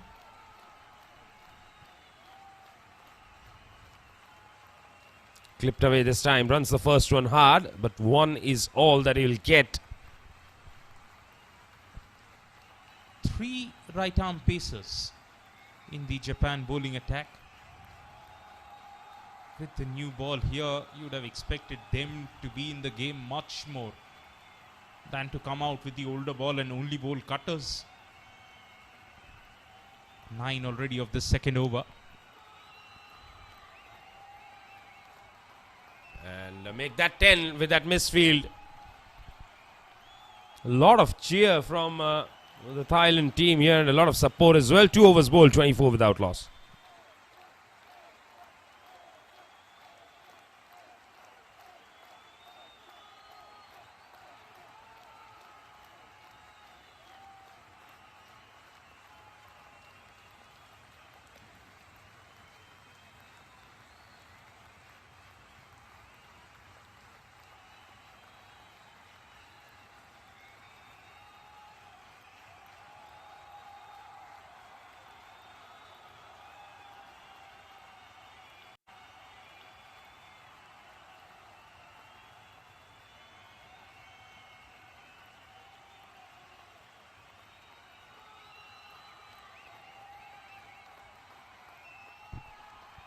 That's more like it. Although he's replaced the seamer who started, but Ryan Drake will try and do the same thing. Hit the deck hard. Starts off with a full toss. Not hitting the deck at all. But hitting hard was Choloem Wong. I was just about to say, hitting the bat hard. That's comfortably rolled outside the gate.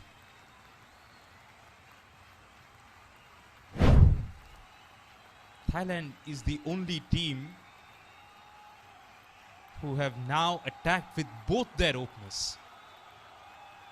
For all the matches we have seen in the past week, they have one opener who goes ahead and does this, and the other one tries to just stay there, breathe. Not these two.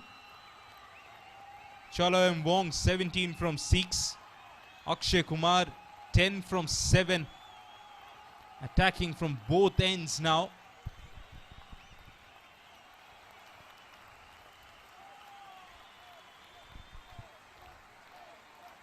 What does Drake do?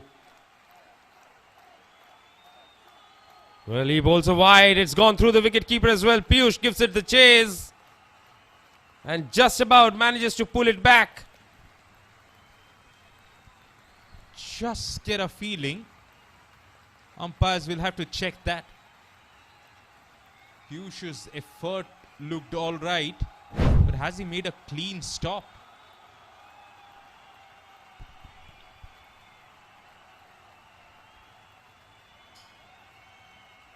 Yes, looks clean. Yeah, looks all right. Up and over, slashed. Thunderous start this is from Thailand. You'll have to say this is bad bowling, though short, wide, inviting another shot. And Choloem Wong obliges. This is the second time that he's explored that part of the territory of the outside half of the bat.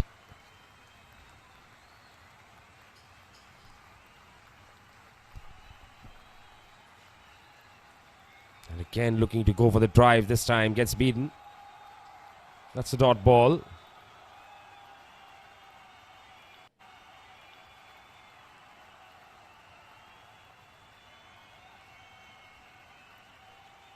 Going on at 14 runs and over right now.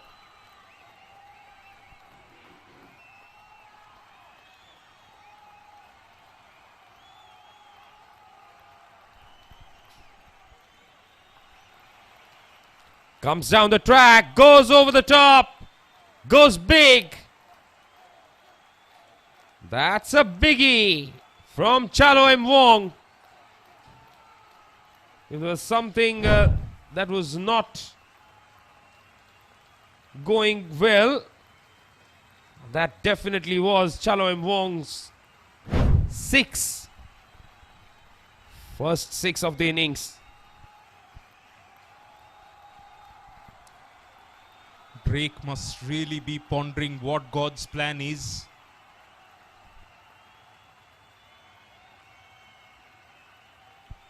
He's gone for 17. He's been cut for 4. He's been hit down the ground for a 6. Mini conference happening at the bowler's end. That has ended. He's come back to be bowling the length ball. That has been pushed through. Boundaries galore in every direction.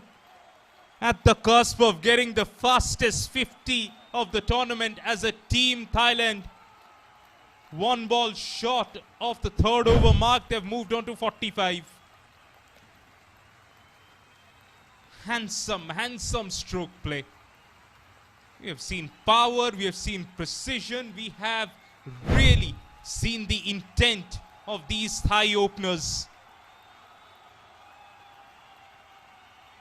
Strike rate of over 300 for Choloem Wong.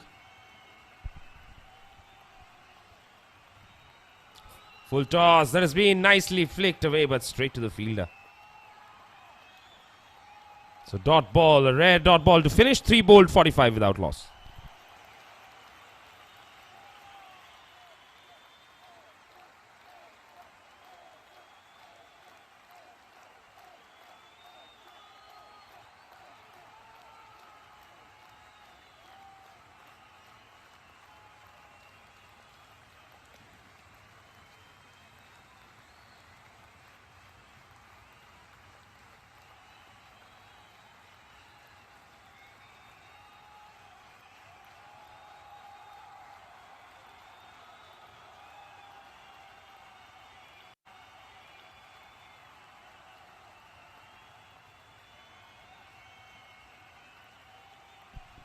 doubling down on the plan of bowling left arm spin early in the power play.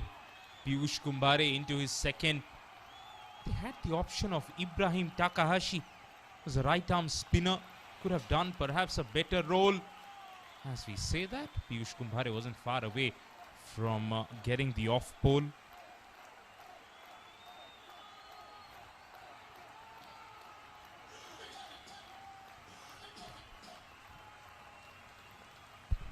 Single down to mid-on.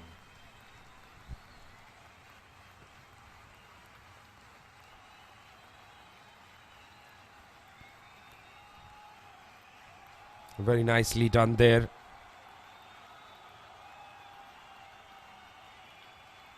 .46 without loss is the score.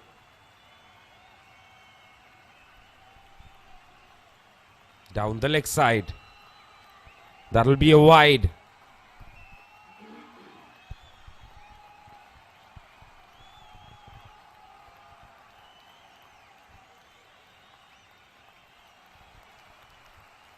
Now backs away. Could this be a chance? It is. Chalawem finally falls to Piyush Kumbhare. The experiment works, but not before. This opening stand has given them 47 runs in no time.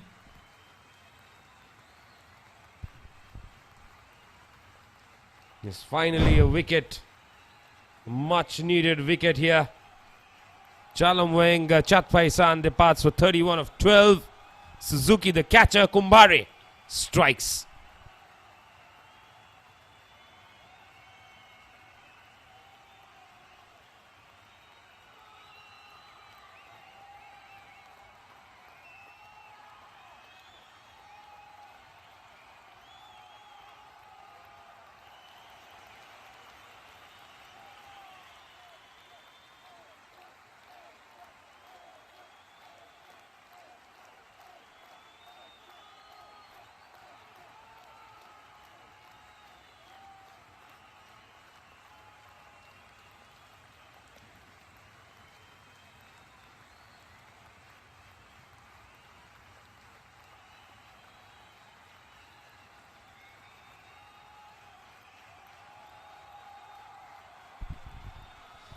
Yodsak Saranonakan is into the middle now.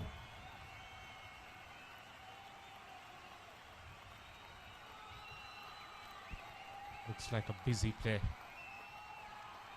That's all you want after a start like that. Oh, trouble. Fielder inside the circle won't get to that. It was the captain himself. Short of length delivery, all right. Trying to pull it off the front foot. Couldn't control that shot. Yodsak off the mark. He's very lucky that that didn't go straight up in the air. Single being taken that allows Akshay Kumar the breathing space with the non-striker's end. Piyush Kumbhare has held his nerve brilliantly. He's picked up a wicket. Now he's bowling a lot slower off the inside half of the bat. Could have easily gone back to the stumps. Successful over from the left arm spinner. 49 for 1 after the first 4 overs.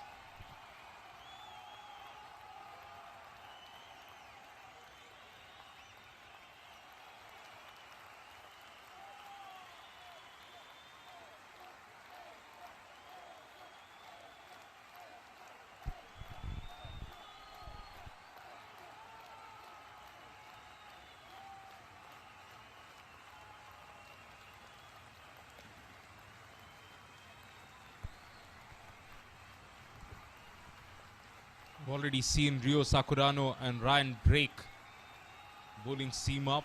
The third seamer in the side is Declan Suzuki.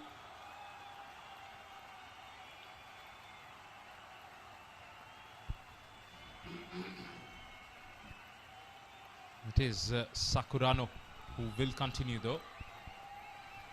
Very expensive first over, went for 14. 2 more overs of the power play. Will Akshay Kumar take off? Leading edge, gone. He will take off, but back to the pavilion. Sabarish, how well did he control that catch? Was straightforward. He just had to time the jump. Stayed calm underneath that ball. Short third fielder, little jump. Easily done. Both the openers now back in the hut.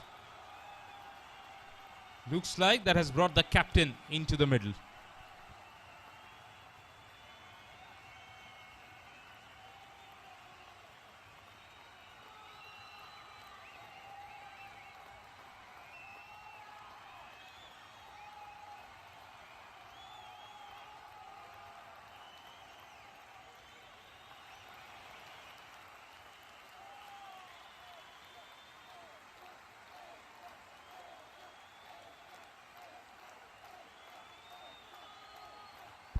Austin Vincent is the new man in. 2 new men in the middle with 11 balls of the power play remaining. It's the worst thing that can happen to a team. Only thing he hasn't shadowed is a flick, so bowl him straight. That's the idea. Lovely on drive though. First runs of the captain's bat is a 4. Best of the batters get out the mark with the on drive. Austin has 50 up for Thailand.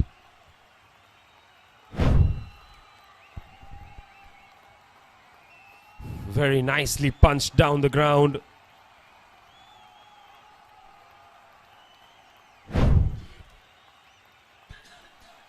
Sakurano will have to believe that was a good ball. Don't go away from that plan. Still bowl straighter. Can't bowl wider. There's no point bowling wider. Who are you bowling to? What field are you bowling to? Easy pickings for Austin. Yes, so what a start for Austin here. Back-to-back boundaries. One drive down the ground, the other short wide, cut away. First ball was a good one. That is the line. Yes, the batter was good enough to get a boundary. So be it. Ask him to play that shot again. The way Thailand are going on right now is fantastic. Beautiful delivery, beautiful delivery. Moving away. Austin feeling for it outside the off stump. Gets a faint tickle. And simplest of catches for the keeper. Nishant, I just have a feeling this is what inconsistency in terms of line and length does to you as a batter. Shot on the onside, glorious shot to follow that up. This was a real peach though. Getting him to, he's gone for just 8.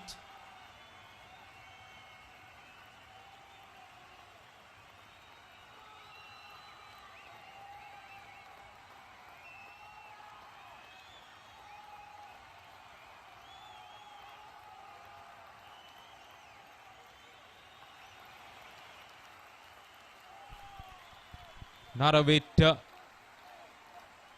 is the next batter in. Yes, Naravit Nuntaraj.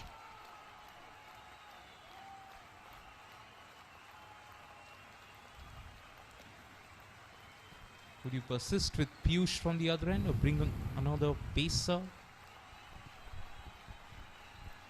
Well, maybe another over for Piyush, considering he's picked up a wicket.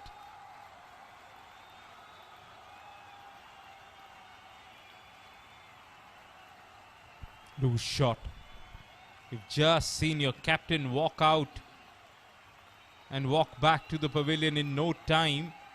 You already have 57 runs on the board.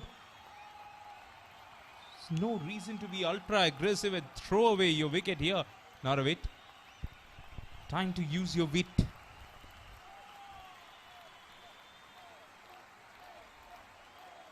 That's in the air. And a simple catch taken. It was a wonder what was he looking to do there, Naravit. It just went straight up in the air. Yeah, looked out of place. Not the kind of approach you expect from your top order bat. It's a loose shot.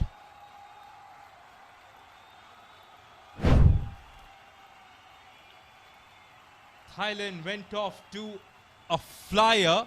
Now they're crawling. Fourth wicket down in no time.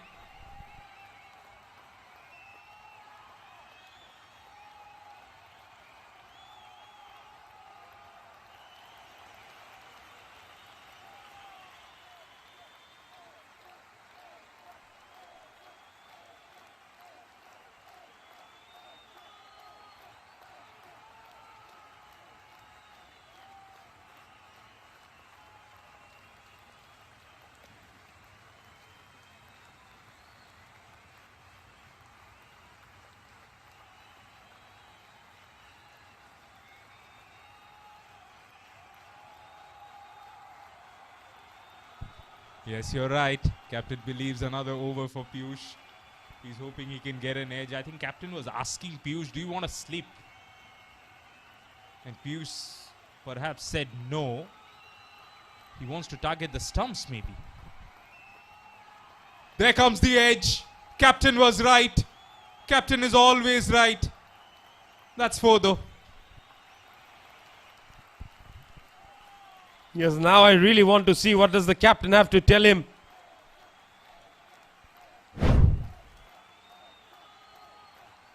There was the edge. That would have been a simple catch. Would have been further trouble for Thailand. On that note, what are Thai batters up to here? Have they confused this for a T10 game? There's so much of time remaining. They're not even done with the power play. Having gotten a start like that, you would have hoped at least one of the top order batters to really apply and bat on and bat long. What we saw from Kendall when Japan batted. At number 6, it's Andre Coetzee. Played first-class cricket in South Africa.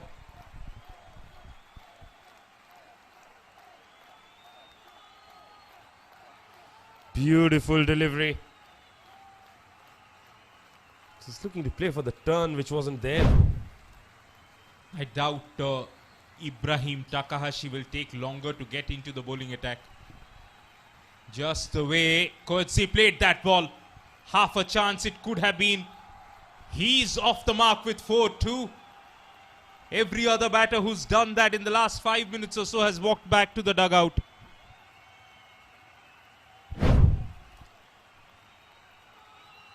And that was also in the air. Just over the head of the fielder there.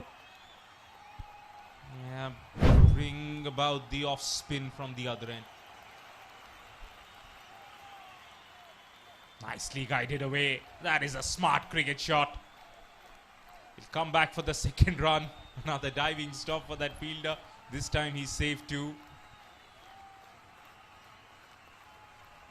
Well, next over, I feel that the seamer will continue bowling.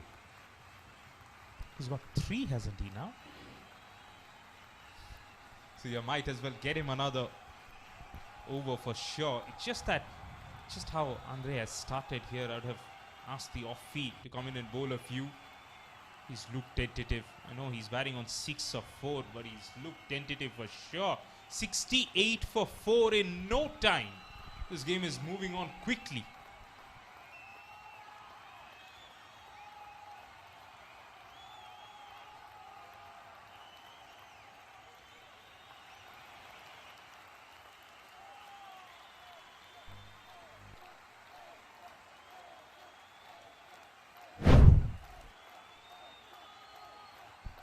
Power play split into 2 halves.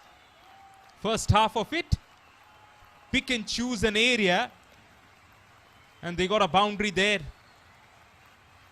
Both the openers started in fantastic fashion. Then wickets starting to tumble. Once it did, Thailand are still struggling to put a break to that. This is how it started. Piyush got the first one. Then the seamer. 3 back-to-back wickets. This was the last one. Nothing short.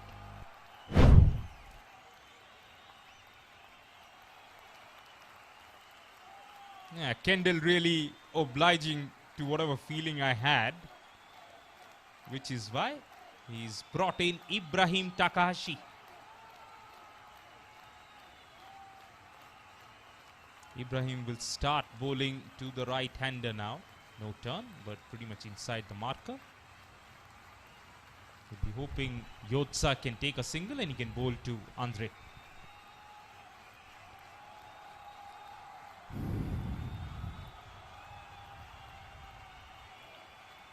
But the question is how interested Yotsak is to actually push and run.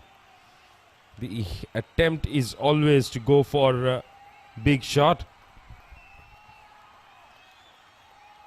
Was over the wicket to the right-hander, will be now bowling round the wicket, should be bowling round the wicket. So far he hasn't changed. Now he does. Inform the umpire. Would have had a slip in position for sure. Short fine leg inside the circle. That's the captain directing traffic from that region. Matchup in favor of Takahashi. Wicket of the first ball. Could it be perhaps going down the leg side? This was always on the cards. Any left-hander for that matter struggles against right arm off spin first up, let alone Kodziya comfortably missing leg stump.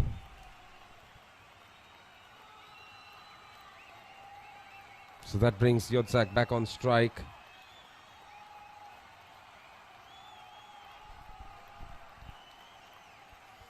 Oh, looking to go for that big shot again.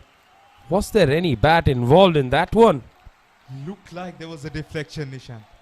But that could have been just the ball curling away. Difficult to pick it up. Yeah, he's creating chances here. Flattish, quicker. No need to bowl that, to be honest. How well he's bowling when he tosses it up. Now, the previous ball he bowled to the left-hander came back in. So there is a very good chance Yandre Kodse will play inside the line of this particular delivery. All Takahashi has to do is to spin one now. See if you can get an outside edge.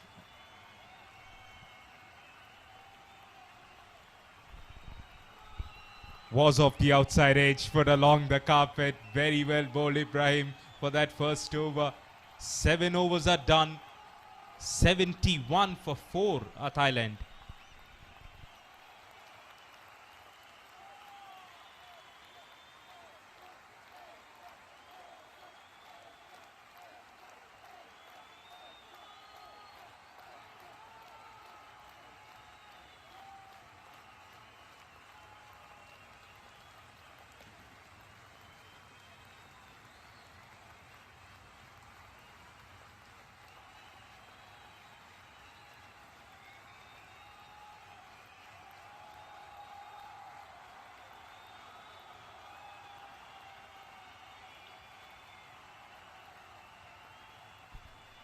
Out of that 3-man spin attack, we've already seen 2 of them. We're yet to see Sabarish Ravichandran, the right arm leg spinner. Looks like it is his turn from the commentary box end.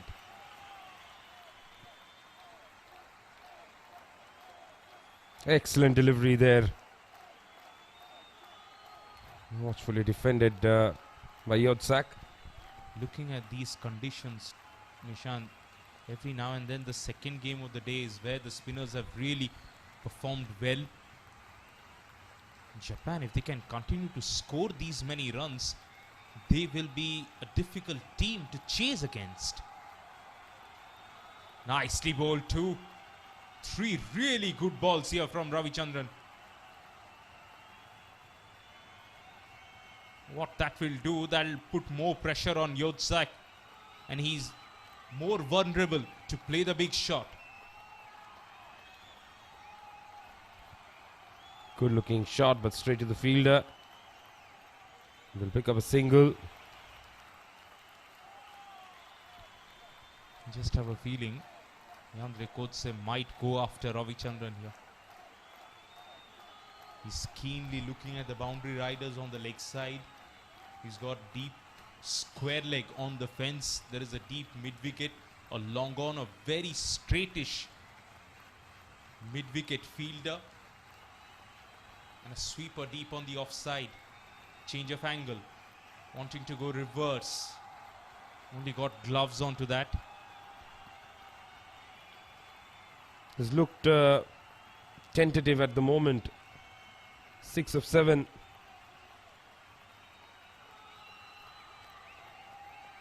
Yeah, I just get a feeling defense is not his game. In the kind of a situation they are in, they don't have to attack too much. So batting normally. Whenever he's looked to bat, normally he's missed the ball. Every now and then when he's looking for runs, he's actually got bat on ball. 72 for 4 after 8.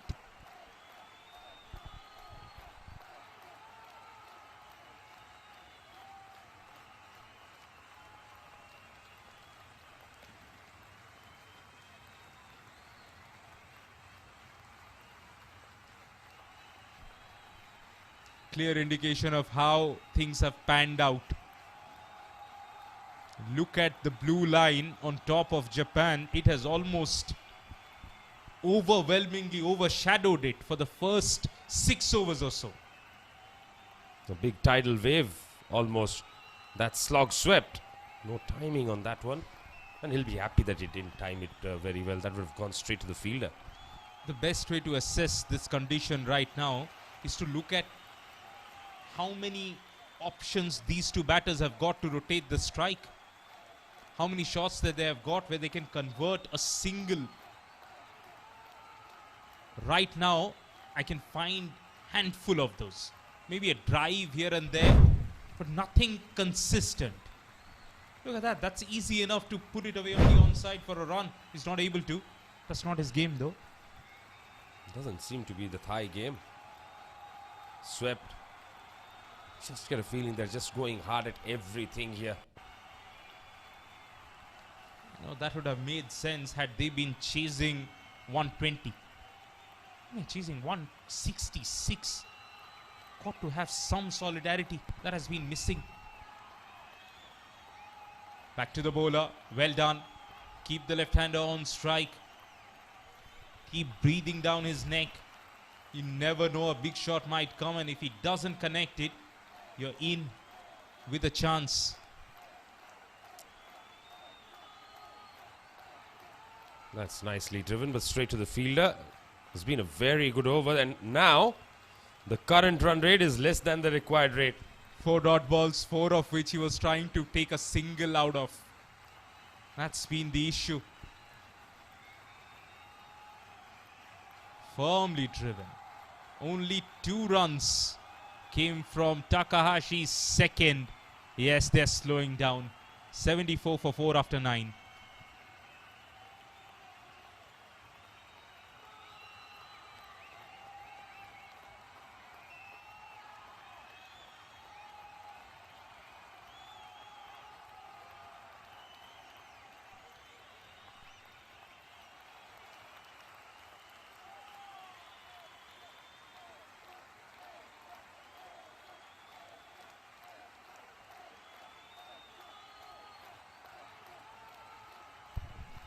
Ravichandran awkwardly played away for another run. Actually, it doesn't matter how he looks here, as long as he can rotate the strike. Purpose has been fulfilled. 92 from 65. The equation is difficult now on paper as well. Well played. Well played. That'll give a lot of belief to that dugout, Yotsak, how he played that ball. It's the last couple of overs from the spinners. Very tidy. Getting through their overs in no time.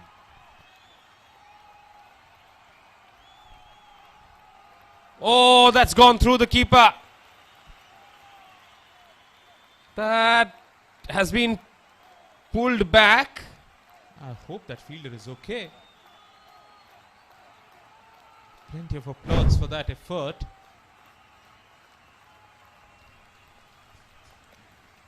He's up, he's okay. I think the keeper made the anticipation, but made the anticipation late. Had he gone earlier, maybe there was a catch. Now we're expecting too much. Down the track, took it on the full. Good cricket shot. This time it's gone through the long off fielder. Andre Kodse plays the shot of the partnerships so far. That's the need of the hour, to play percentage cricket. And that's the first boundary after the power play. 3 overs prior to this, they scored just about 7 runs. Also 10 balls that we have seen Ravichandran bowl, no googlies so far. So in a way, Yandre Kodse knows that it's only one way that it's spinning with the angle. Can he somehow find a delivery to just straighten? Shot! Glorious, in fact. 2 in a row. Andre Kodse really setting up for that delivery outside the off stump. High elbow, picks up another boundary.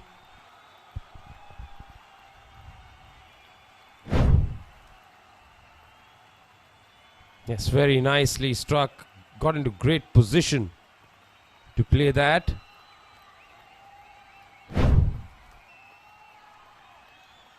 Final delivery of his second over. 12 of it already. And he bowls it wide. Single to finish the over. Halfway through. Thailand are 87 for 4.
At the halfway stage, this game hanging in balance.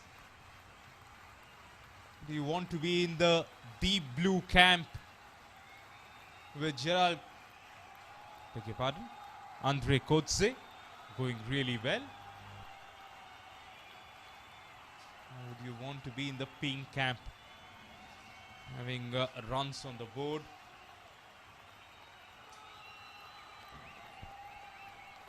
We'll ask that question to Richard as he makes way into the commentary box.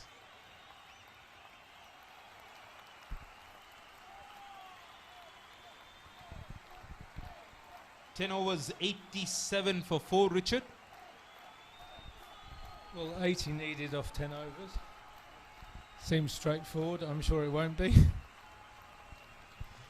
You know what? It would have been straightforward had they not lost those cluster of wickets right after the power play. Takahashi He's threatened to get the left-hander out. The misfield will allow the strike to be rotated. That's the last thing Japan wants. They desperately want Ibrahim to bowl at Andre here. Yeah, so he couldn't have asked for more than the start of 45 for no wicket off 3 overs. He could almost then just bat sensibly for the next 17 overs. It turns out that's a more difficult bit. To go out there and really express yourself with mad intent seems to be the easier job in modern day cricket. I think that is in fact what Thailand are trying to do with their batting. They've been practicing hitting as many boundaries as possible without really a plan B. I would hate that to suggest to you, but isn't that baseball?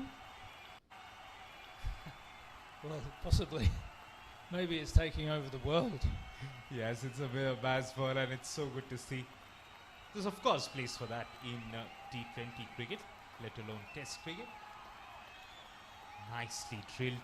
That long off is a lot wider when Ibrahim is bowling to Andre. But I'm a fair bit older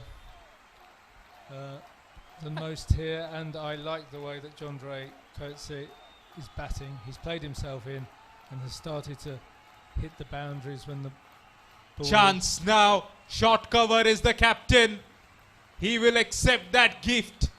Partnership was building. All you had to do is apply yourself, Yodsak. Heads falling back here in the commentary box too.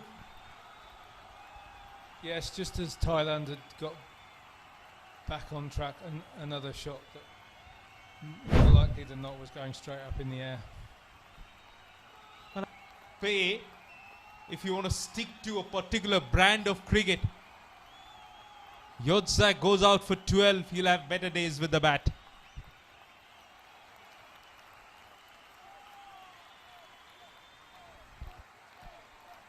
Look at the flurry of wickets since the first one. 47, 49, 57 is where they lost the third and the fourth wicket. And then the little recovery that Richard was talking about, that stand has been broken. This is the man on debut.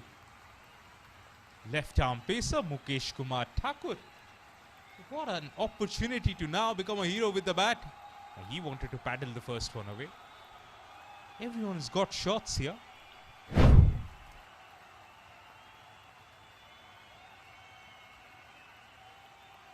Yeah, a little bit of Muay Thai maybe. Square drive. First runs in international T20 cricket for Mukesh. He will keep the strike. 92 for 5.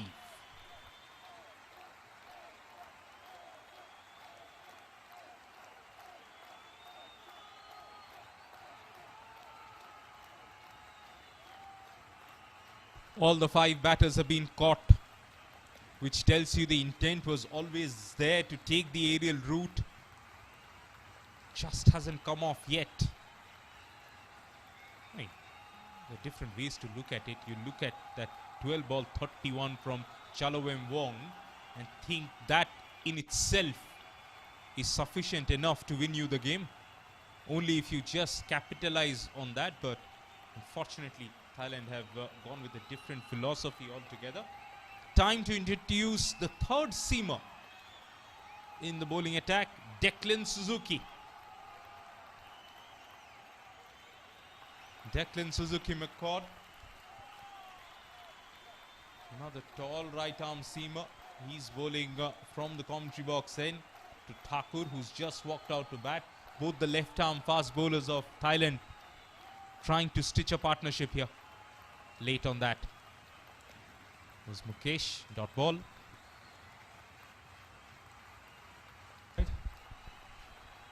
Perhaps it was a wide, but it wasn't given anyway. Nah, looked very much inside the marker. But yeah, you're right. Mukesh stayed away from the line of the ball. Almost made it look like he couldn't reach. Shot fine inside the circle for Suzuki. Just starting a new spell. Change of pace turned him into an S. And that works in Thakur's favor as he gets a boundary of the outside edge. Wickets have been falling, but boundaries have come.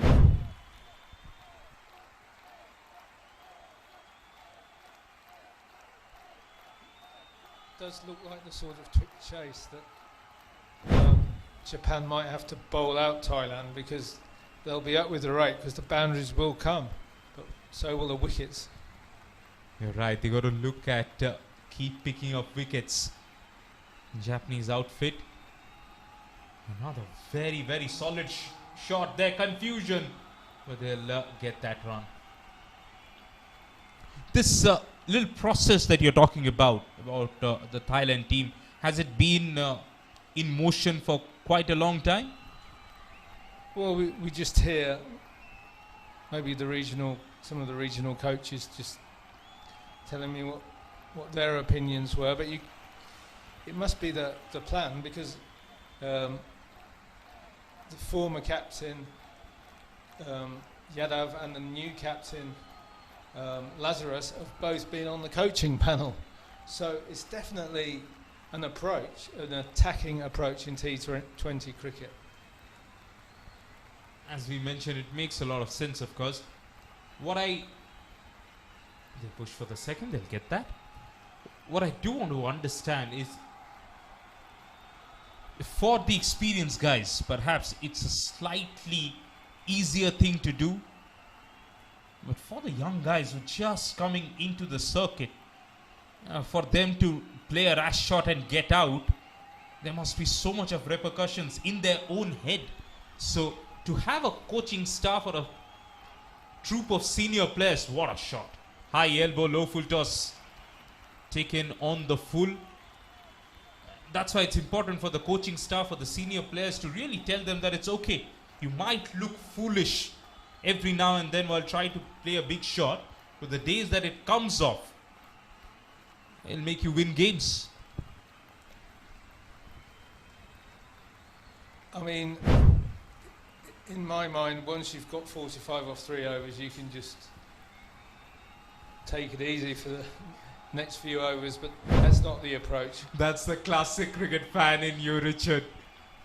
And I believe the same thing too. Bit of sanity was required. But having seen what baseball has done to English cricket, can't really complain. 101 for 5 after 12.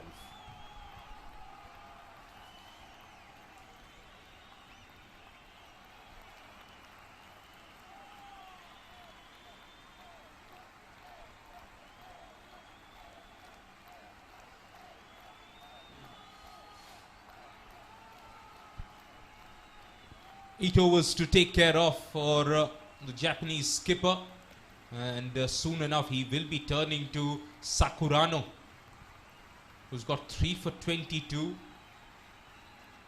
Drake disappeared for 21 runs. No better time to get him back on.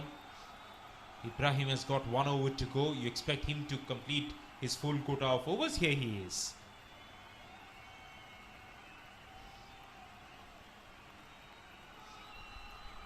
But it is fun that we're talking about baseball in a Japan against Thailand match.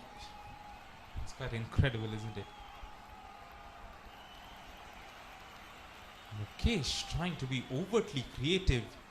There was a sitting duck there. Had it been struck in line. Careful trying to do that. Goes for the big shot. Takes on the long on fielder. Won't clear him. Safe pair of hands. In the deep, produces the 6th wicket. Just what, Richard, you were talking about. Wickets continue to tumble. Thailand continue to play their shots.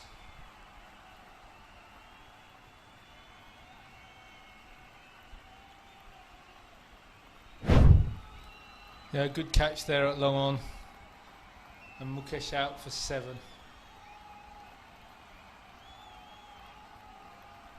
Talking about the baseball contest, India right now, after winning the toss, choosing to bat first after 70 overs. That's great over rate from England, by the way. 249 for 3. Yashasvi Jaiswal marching on 141 unbeaten. And Rajat Patidar in his international debut has gotten off to a start. Well, India fighting back in that test series then. Well, never judge it when both the teams have batted once at least. That's the caution Indian fans will have. Well, I have been to, is that big football stadium in Vizag that they're playing?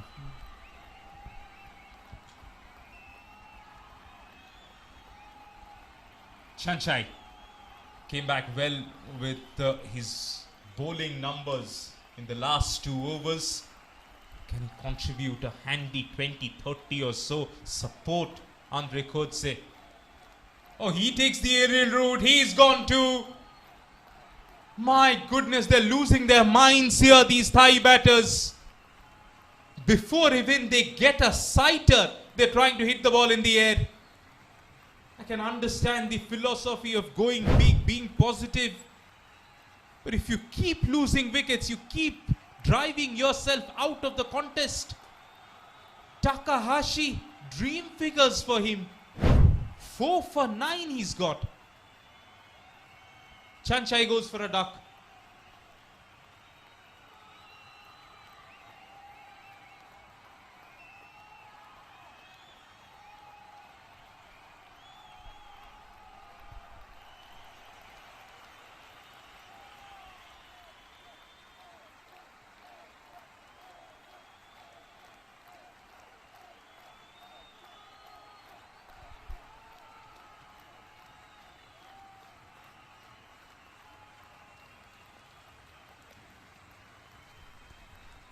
We've still got the most experienced batsman at the crease, John Dray. But we can see that 4 wickets fell for 10 runs and then 3 more wickets fell for 11 runs. So you just have to build partnerships, really. It's another old-fashioned bit of cricket.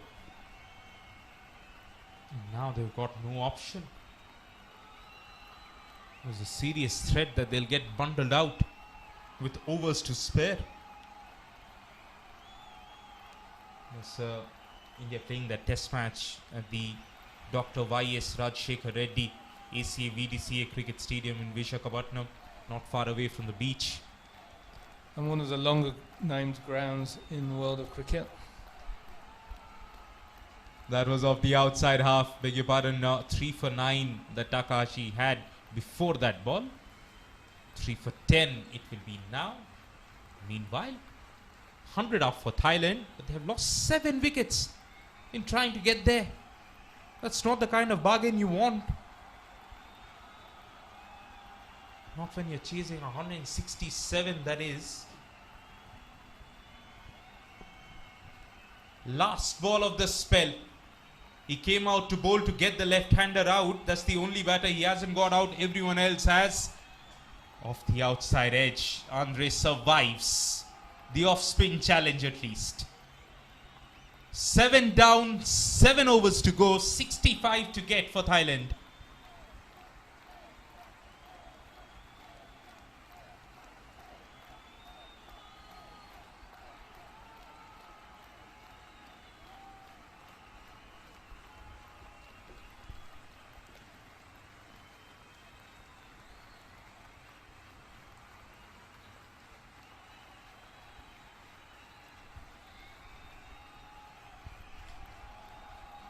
So Thailand were ahead for maybe the first 9 overs, just about on par for another 2, and now their worm has dropped beneath the Japanese worm. Which brings the leg spinner who got a little bit of a tap from Andre Kodse, Ravichandran, in his second over. That's why Kodse is keen to get back on strike. Not sure if he will be going after Ravichandran here, because he is the only set batter of any prominence remaining in the Thai camp now.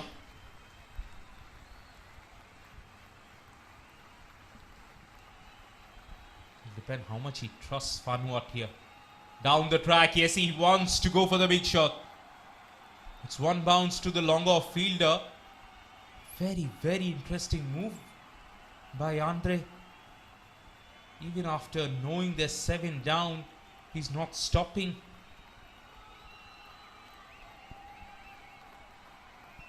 Vanuatu will look to pick up a run. That is why the Japanese captain doing the right thing. 4 fielders closing in to stop the single.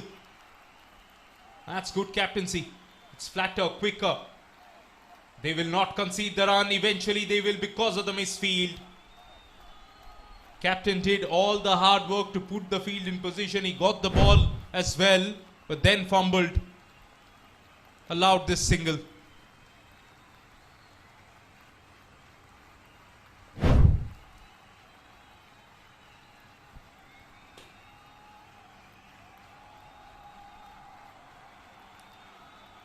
Once again, trying to hit the ball too hard when he's taking on the leggy.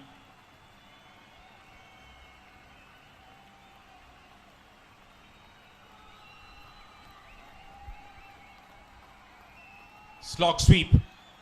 Man at deep mid-wicket won't be able to get to that. Timely boundary. Andre keeps the fight of Thailand very much alive. Placed that very well. Slog sweep. Pierced the gap between the 2 boundary fielders.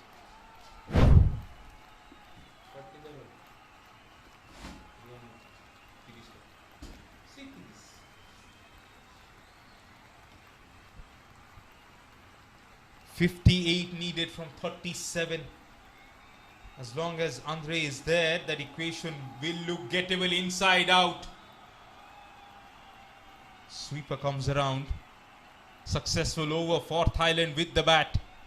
They need 57 of the last 6 overs.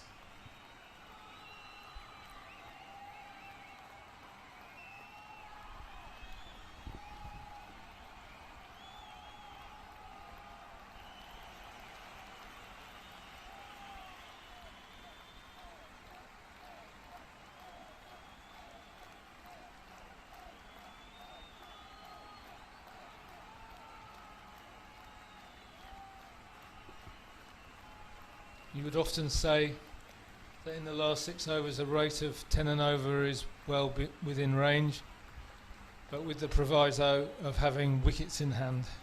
So again, it's just a totally different approach to cricket these days.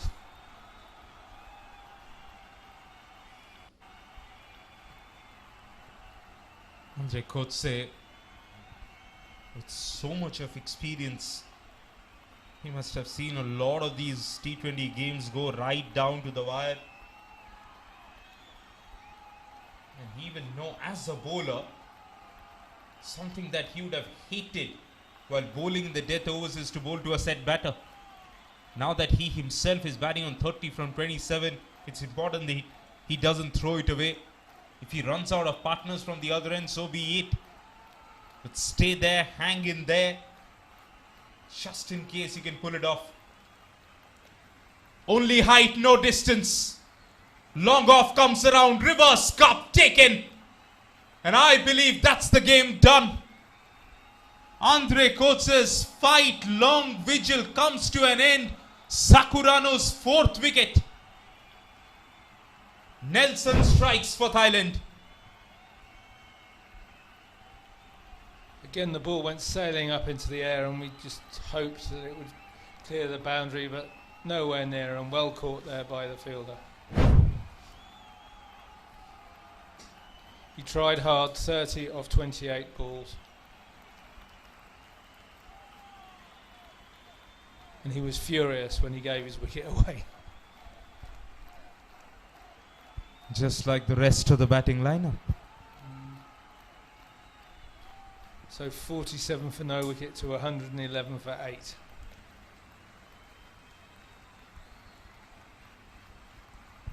All that because you want to stick to a mindset.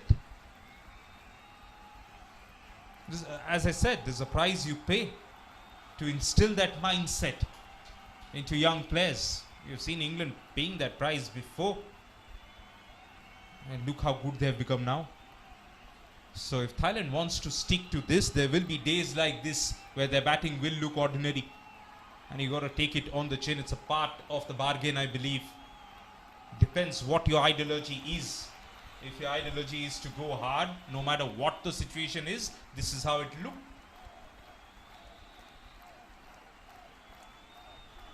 Well, England did go through that process, particularly in ODIs, then T20s, and now even in Test cricket. We spend the Ashes saying, well, shouldn't they just tone it down a bit? But no. No fun. Former captain of the team. He's been there for a long, long time. Can he churn out something? It's really unfair if you're expecting lower order batters to get this many runs. But then, of course, the fight will be on. 56 more needed. That looks too many from where Thailand are right now. 8 down for 111.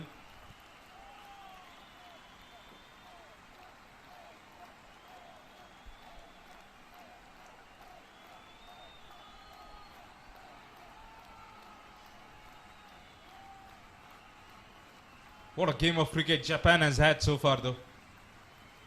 Runs for their captain, Kendall Fleming, almost batting through that first innings. Got a little bit of support from the other end as well. Got it from Alexander.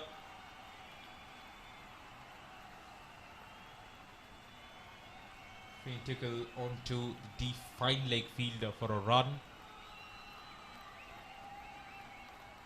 And between them two was the highest partnership of the match, which really took Japan beyond the 150 run mark. That is what has been missing from this Thailand innings, except the opening partnership, that is, Richard. Yeah, opening partnership of 47. Maybe only in the fourth over the first wicket fell. Chance for a fifer. Sakurano has the glory to his name. Both the arms up. Celebrations continue for Japan. And this game is all but over, all but in the bag for them.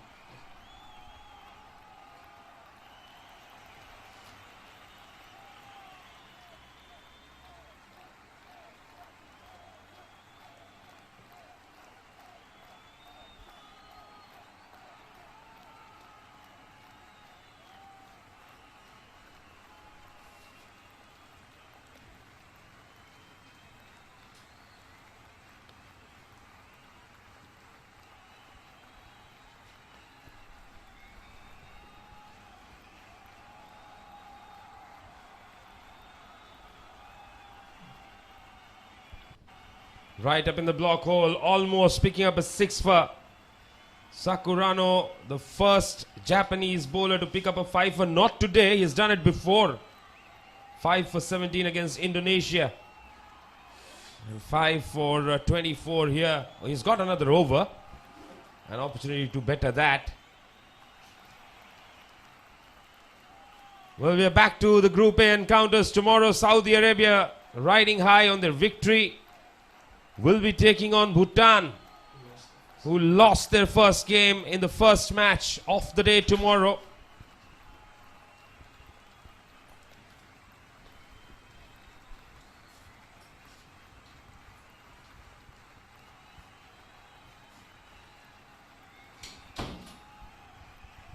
Suzuki to bowl his second over here.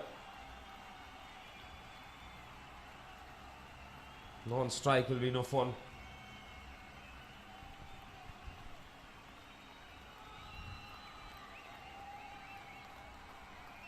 Nicely played straight to the fielder. Dot ball to start the fresh over. Well, again, we would say the usual things about trying to get a few more singles here and there to improve their net run rate. But I don't know whether this hit-out approach allows for net run rate. Again, driven this time slightly wider. They pick up a quick single. And overthrows will allow them to take out one more.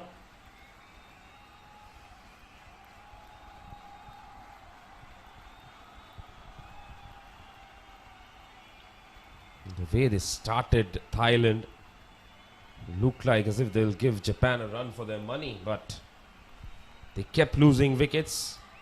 There was nobody really who could hold one end up because the run rate was never a problem initially. Opens the face of the blade this time. Comfortable single.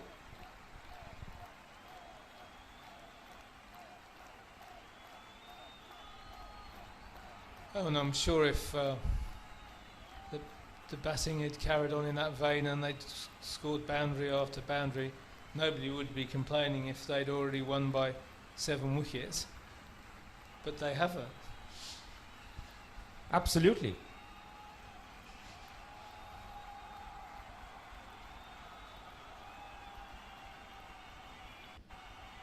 Tickle away towards the fielder at long leg, just a single.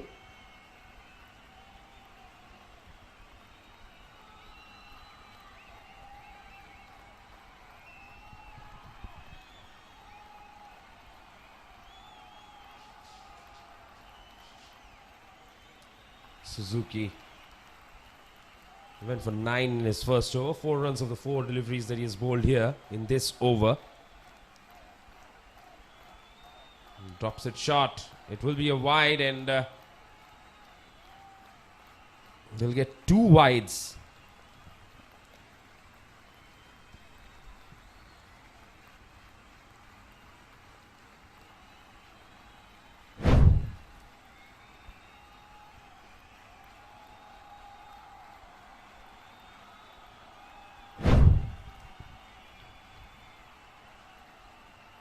.49 of 26 is what Thailand require.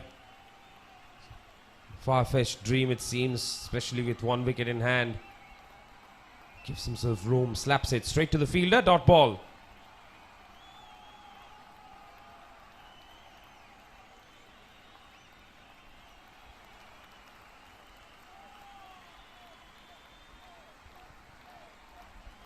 But it certainly was an exciting start to the Thailand innings.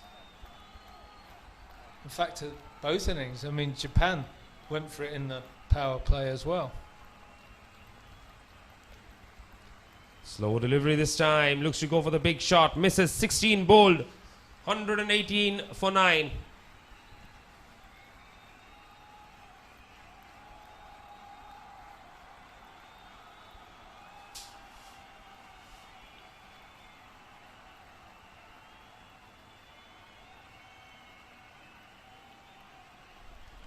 Yeah, that was the other fact that I wanted to draw attention to. All 9 wickets have been out to catches.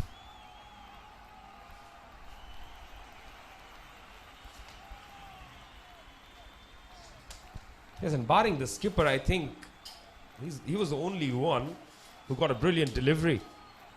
Everybody else played 2 shots. Driven straight to the fielder. Dot ball. Sakurano has a chance to make it 6. Picked up 3 wickets in that 1 over. Never looked back after that.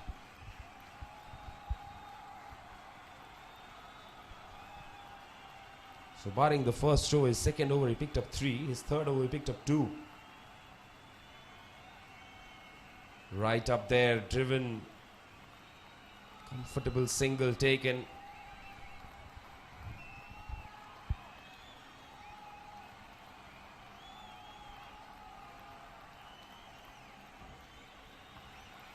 What do you think, Richard? What can the Thai team do from here on? Completely change their approach or carry on like this. I think think they will continue to bat like this, and let's just hope that they can manage not to hit catches, hit the ball over the fielders' heads. The boundaries came. It's a very exciting approach, little bit high risk, but Jandre Kurtzer showed how you could still hit boundaries and bat sensibly. Right up in the block hole there, looking to dig it out. Almost dragging it back onto the stumps. Will pick up a single.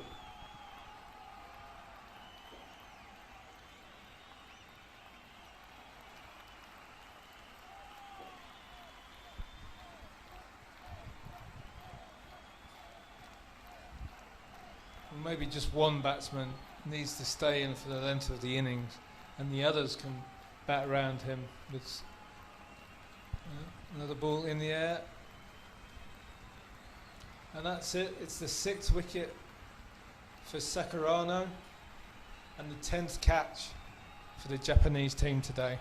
All 10 wickets have fallen to catches. What a sensational catch that was from Yamamoto. And Sakurano finishes with figures of 6 for 26. His personal best. Best for Japan in T20 eyes. Backing away and looking to go over the head of the bowler there. In the batsman's defense, he really managed to get it over the bowler's head and wide of the fielder at mid-off, but a sensational running catch by Yamamoto, wrapping things up for the Thai innings here. Thailand bowled out for 120. Japan win the match by 46 runs. Must be disappointing, Richard. Well, it certainly is, especially after that very exciting start when the openers Akshay Kumar and Chatpasan put on 47 before the loss of the first wicket. And Yotzek batted fairly sensibly. Jandre Kurtzer very sensibly. So they were still going all right at the halfway stage, but there's too many single-figure scores there, and the fact that every batsman that was dismissed was out to a catch. And just show off the approach. Well, as far as the bowlers were concerned, Sakurano, of course, the pick of the lot, 6 for 26, 3 for 10 for Takahashi in his 4 overs. Piyush Kumbhare, 1 for 25. The damage was done largely by Sakurano in that 1 over, and after that, the 3 wickets picked up by Takahashi. That's the story of the game. Japan put into bat in the 20 overs, got 166 for 6. Kendall Fleming top scoring with 74 of 48 deliveries. In reply, despite a flying start, Thailand falling short by 46 runs as they folded for 120. Japan win the match by 46 runs. Coming up tomorrow, first up, match number 9. Saudi Arabia will take on Bhutan. And the ACC Men's Challenger Cup 2024 will be coming to you live from the TCG Cricket Ground. For now, it's time for us to dive into a break. When we come back, we'll have Babashish with the presentation.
Well, irrespective of the result of this particular game, what we have seen from Thailand cricket is that they are here to entertain with the bat. Congratulations to Japan, though, for winning this encounter. They won this game by 46 runs, so really well done, Japan. Firstly, welcome to the post-match presentation party of ACC Challenger Cup T20 tournament. We really thank the Asian Cricket Council and the Cricket Association of Thailand for hosting this tournament, giving all of these players a wonderful opportunity to showcase their white ball skills. We thank the sponsors too. Official streaming platform FanCode, associate sponsors Dafa News, 1xBat, commercial partner TCM.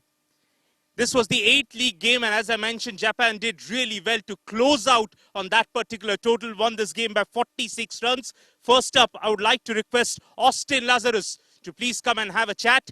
Ladies and gentlemen, round of applause for the captain of Thailand. Austin, my first question is about the intent. Was that a very cautious approach that you guys are going to go for it any which way? No, that was the game plan since the beginning. It was not very cautious approach, or it was the game plan since the beginning. If that is the case, I wouldn't put that performance down to just the approach.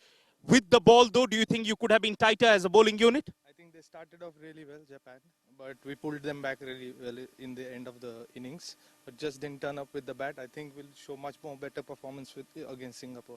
Yes, I do see a lot of young names in that batting core. They will only learn from these experiences. Yes, really. I've been working with the boys really well, and they're showing up good performances over the past weekends. All right, good luck to you for the rest of the tournament. Well played. Captain of Thailand then, Austin. Next up, the captain of Japan, Kendall Fleming. Had a day out with the bat, Kendall. Round of applause for him too. Kendall can't ask for a better result than just the way you batted. You got support from Alexander there, and then Sakurano and everyone chipping in with the ball.